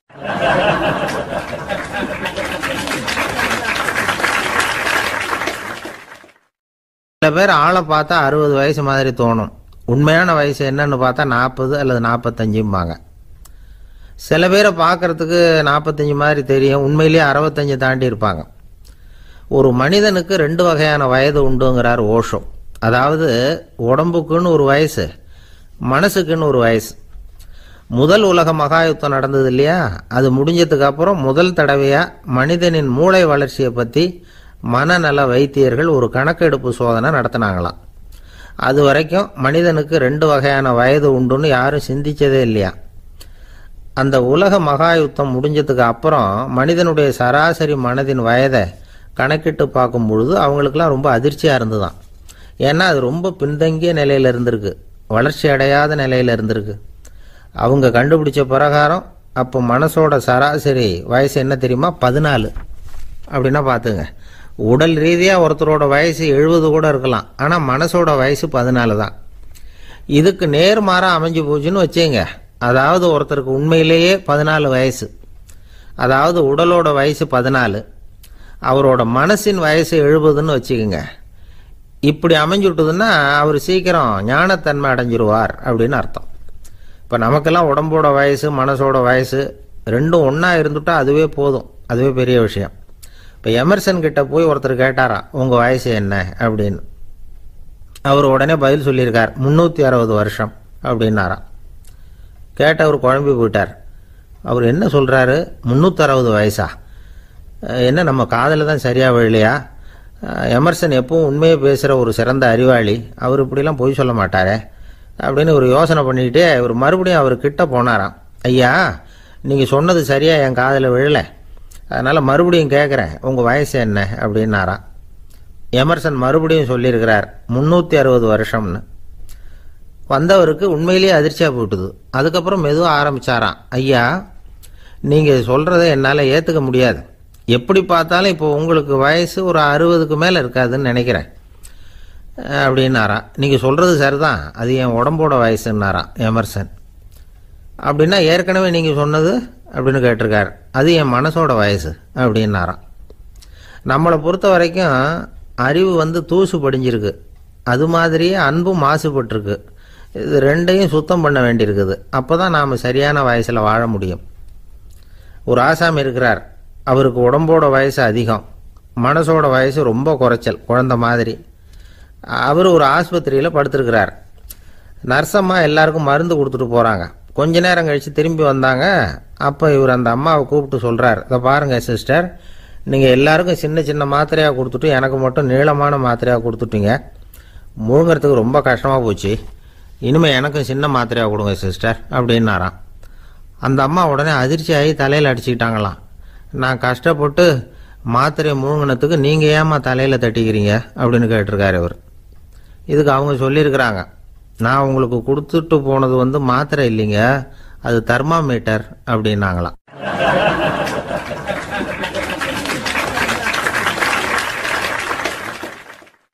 நாட்டில் நல்லவங்க ஒருத்தர் 2 பேர் இருக்கிறதுனால தாங்க மழையே பெய்யுது அப்படின்னு சொல்றது உண்டு. நல்லார் ஒருவர் உளரேல் அவர் பொருட்டு எல்லாருக்கும் பெய்யும் மழை. சில சமயம் ரொம்ப பேர் திடீர்னு நல்லவங்களா ஆயிடுவாங்க போல இருக்கு, அதனால தான் விடாம பேய் மழையா கொட்டி தீர்த்துடுது. எல்லாரும் நல்லவங்களாயிட்டா உலகமே தாங்காது போல இருக்க. அப்பப்போ ஒருத்தர் 2 பேர் நல்லவங்களாகணும், அப்போதான் சீரா மழை பெய்யும். மாசத்துக்கு 3 பேர் நல்லவங்களானா மாதம் மும்மாரி பொழியும். இதெல்லாம் வேடிக்கை பேச்சு. இப்போ இதெல்லாம் ஒரு பக்கம் இருக்கட்டும், இப்போ விஷயத்துக்கு வருவோம். ஒரு கும்பல்ல நல்லவன் யாரு அப்படிங்கிறத எப்படி கண்டுபிடிக்கிறது? இதுக்கு ஒரு வேடிக்கை கதை உண்டு. என்னுடைய நண்பர் ஒருத்தருக்கு அவங்க பாட்டியம்மா சொன்ன கதையா அது. அது என்ன கதைன்னா, ஒரு ஊர்ல ஒரு சமயம் பலமான மழை பெய்ய ஆரம்பிச்சுட்டு தான், இடி மின்னல் ரொம்ப கடுமையா இருந்திருக்குது. ஆரம்பிச்ச மழை வர வர கடுமையா ஆகிட்டு இருக்குதே தவிர நிக்கிற பாடா தெரியல. ஊர் ஜனங்கள்லாம் பார்த்தாங்க, இதுக்கு மேலேயும் வீட்டு உள்ள இருந்தா ஆபத்துங்கிறத புரிஞ்சுக்கிட்டாங்க. ஏன்னா வீடெல்லாம் இடிஞ்சி விழுந்துருமோங்கிற பயம். உடனே எல்லாரும் புறப்பட்டு ஊருக்கு பொதுவா இருந்த ஒரு மண்டபத்துல போய் தங்கிக்கிட்டாங்க. மின்னல் கடுமையா இருந்தது, இடி எந்த நேரத்திலையும் விழலாம்ங்கிற நிலைமை, எப்போ விழலாம்னு பார்த்துக்கிட்டு இருக்குது. அந்த மண்டபத்தில் இருந்த ஜனங்கள் மனசுக்குள்ள ஒரு பயம், நம்ம கூட்டத்தில் யாராவது ஒரு கெட்டவன் பாவம் பண்ணவன் இருந்தா கூட இடி இந்த மண்டபத்தில் விழுந்துரும், அது எல்லாருக்கும் ஆபத்து அப்படின்னு நினைச்சாங்க. சரி, இதுக்கு என்ன பண்ணலாம் அப்படின்னு யோசனை பண்ணாங்க. அந்த கூட்டத்தில் ஒரு பெரியவர் இருந்தார். அவர் ஒரு யோசனை சொன்னார். இதை பாருங்க, அதுக்கு ஒரு வழி இருக்கு. அதோ எதிர்த்தாப்புல கொஞ்சம் தூரத்தில் ஒரு உயரமா மரம் ஒன்று இருக்கு பாருங்க. பொதுவாக இடி சுலபமா விழறது அது மாதிரி உயரமான மரத்துல தான். நம்ம கூட்டத்தில் இருக்கிறவங்க எல்லாரும் ஒவ்வொருத்தரா போய் அந்த மரத்தை தொட்டு விட்டு திரும்பி வந்துடணும். நம்மள பாவம் பண்ணவன் யாரோ அவன் அந்த மரத்தை தொடுற சமயத்துல இடி விழுந்துரும், அவன் மட்டும் போயிடுவான், மண்டபத்தில் இருக்கிற நாமெல்லாம் பொழைச்சிக்கலாம் அப்படின்னு ஐடியா கொடுத்தாரு அந்த பெரியவர். இது நல்ல யோசனையா பட்டது. எல்லாரும் ஒத்துக்கிட்டாங்க. ஒவ்வொருத்தரா போய் அந்த மரத்தை தொட்டு விட்டு திரும்பி வந்தாங்க. இடி எதுவும் விழல. இன்னமும் பாவம் பண்ண ஆசாமி அதை போய் தொடலை போல இருக்கு அப்படின்னு நினைச்சுக்கிட்டாங்க. ஒவ்வொருத்தரா போறாங்க, எல்லாரும் போய் தொட்டுவிட்டு வந்தாச்சு. இன்னும் ஒரே ஒரு ஆசாமி தான் பாக்கி. கடைசியா இருந்த அந்த ஆள் பயந்துட்டான். இது வரைக்கும் இடி விழலைன்னா இப்ப என்ன அர்த்தம்? இப்ப நாம தான் பாக்கி, நாம தான் தப்பு பண்ண ஆள் போல இருக்கு அப்படின்னு நினைச்சுட்டான். அதனால துணிச்சலா போய் தொடறதுக்கு பயந்தான், தயங்கிக்கிட்டே இருந்தான். இருந்தாலும் மற்றவங்க எல்லாம் சும்மா இருப்பாங்களா? கட்டாயப்படுத்தி கழுத்தை பிடிச்சி தள்ளாத குறையா அவனை தள்ளி விட்டாங்க, போய் தொட்டுட்டு வாடான்னு. அவன் நடுங்கிட்டே போய் அந்த மரத்தை தொட்டான். அதே வினாடி ஒரு பயங்கரமான மின்னல் இடி விழுந்துட்டுது. எங்க விழுந்தது தெரியுமா? அந்த ஆள் மேல இல்ல, மண்டபத்துல விழுந்தது. மண்டபத்துல இருந்தவங்க பூரா காலி. அந்த ஒரு ஆள் மட்டும் புழைச்சிக்கிட்டான். இந்த ஒரு ஆளை காப்பாத்துறதுக்காக தான் இடி மண்டபத்துல விழாம இருந்திருக்குது. இதுதான் கதை. அதனால நல்லவங்க எப்படியும் தப்பிச்சுக்குவாங்க அப்படிங்கிறது ஒரு நீதி. ஒருத்தன் அப்படிதான் தெருவில் நடந்து போய்கிட்டு இருந்தான், ரொம்ப நல்லவன். எதிரில் ஒருத்தன் சைக்கிளில் வந்துகிட்டு இருந்தான். அதுல மோதி இவன் கீழே விழுந்துட்டான். சைக்கிள்காரன் உடனே இறங்கி இவனை தூக்கி விட்டான். இவன் எழுந்திரிச்சு அவனை முறைச்சி பார்த்தான். அப்படி பார்க்காதீங்க சார், நீங்க ரொம்ப புண்ணியம் பண்ணியிருக்கீங்க, அதுதான் இப்போ சைக்கிளில் மோதிக்கிட்டீங்க அப்படின்றான். என்ன அப்படி சொல்றேன் நான்? இவன் 10 நிமிஷத்துக்கு முன்னாடி நான் லாரி ஓட்டிட்டு வந்தேன், அப்போ நீங்க எதிரில் வந்திருந்தீங்கன்னா என்ன ஆயிருக்கும் அப்படின்னானா அவன்.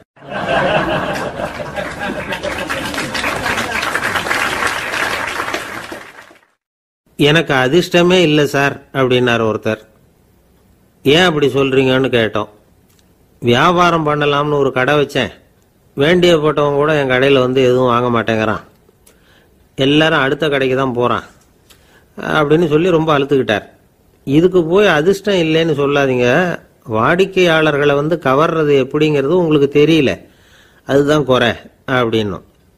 சார் உங்களுக்கு தெரிஞ்ச அந்த ரகசியத்தை எனக்கும் கொஞ்சம் சொல்லி கொடுங்களேன் அப்படின்னார்.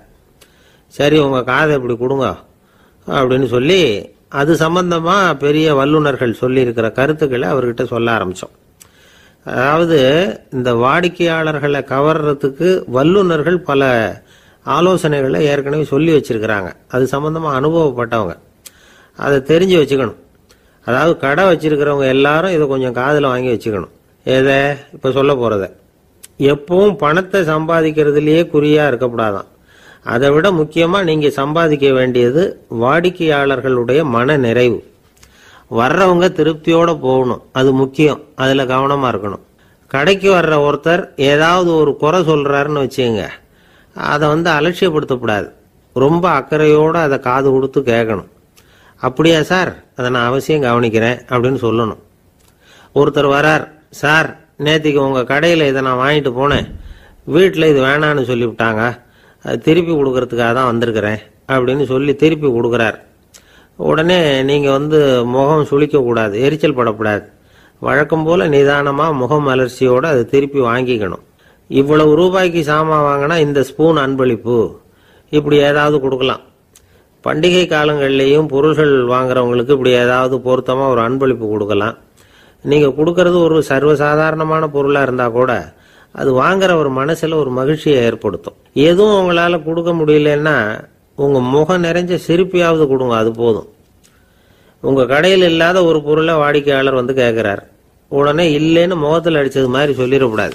கொஞ்சம் உட்காருங்க சார் அப்படின்னு சொல்லி உங்க பணியாளர் யாரையாவது அனுப்பி வெளியில இருந்து வாங்கிட்டு வர சொல்லி அவர்கிட்ட கொடுக்கலாம். சில பேர் உங்க கடைக்கு வரும்பொழுது அவங்க வீட்டு குழந்தைகளையும் கூப்பிட்டுக்கிட்டு வர்றாங்கன்னு வைங்க. நீங்க என்ன செய்யணும்னா அந்த குழந்தைகளை முதல்ல கவனிக்கணும். அது கண்ணத்தை கிள்ளணும், அதுகிட்ட விளையாடணும், அதுக்கு ஏதாவது மிட்டாய் பிஸ்கட் எதையாவது கொடுத்து அது கவனத்தை கவரணும். அதுக்கப்புறம் பெரியவங்களை கவனிக்கலாம். உங்க கடையில வேலை செய்யற பணியாளர்கள் சுத்தமா இருக்கணும், சிரிச்ச முகம், சுறுசுறுப்பு, இது ரெண்டும் அவங்களுக்கு தேவை. அழுது வடிஞ்சிக்கிட்டு இருக்கக்கூடாது.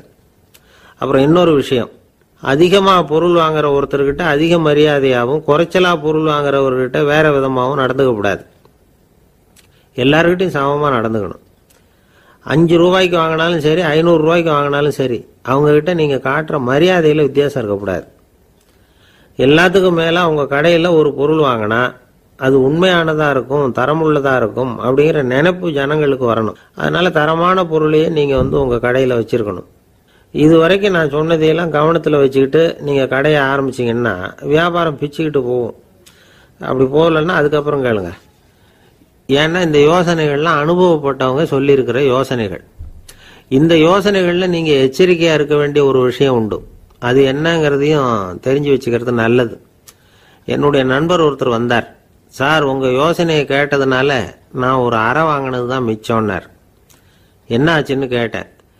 எங்கள் கடைக்கு ஒரு பெரிய அம்மா குழந்தைய தூக்கிட்டு வந்தாங்க சார்.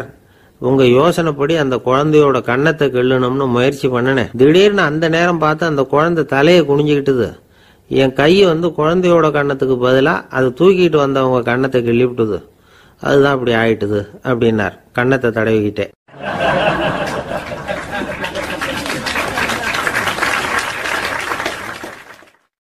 ஒரு நாள் ஒரு 10-15 பள்ளிக்கூடத்து பிள்ளைங்க தேடிட்டு வந்தாங்க. உங்களை பார்த்துட்டு தான் போகணும், அதுக்காக தான் வந்திருக்கோம்னாங்க. என்ன விஷயம்னு கேட்டோம். நாங்கள்லாம் கூடி ஒரு முடிவு பண்ணியிருக்கிறோம், அதை உங்ககிட்ட சொல்லணும் அப்படின்னாங்க. அதுவும் ஒரு வாண்டு பையன் அதை சொன்னான். என்ன முடிவு அது அப்படின்னு கேட்டோம் ரொம்ப ஆர்வமாக. அதை இப்போ சொல்ல மாட்டோம், எங்களுக்கு பிடிக்கிற மாதிரி ஏதாவது ஒரு தகவல் சொன்னால் அதுக்கப்புறம் நாங்கள் அதை சொல்கிறோம் அப்படின்னா அந்த வாண்டு பையன். சரி, சின்ன பையன்கிட்ட இன்னைக்கு வசமாக மாட்டிக்கிட்டோம் அப்படின்னு நினச்சிக்கிட்டு அவங்களுக்கு தகுந்த மாதிரி ஒரு கதை சொல்ல ஆரம்பித்தோம். அது என்ன கதைன்னா, ஒரு பெரிய காடு, அதில் பலவிதமான மிருகங்கள். அந்த காட்டுக்கு ஒரு சிங்கம் தான் ராஜா. எப்பவும் காட்டுக்கு அது தானே ராஜா. ஒரு பெரிய யானைக்கு இது பொறுக்கலை.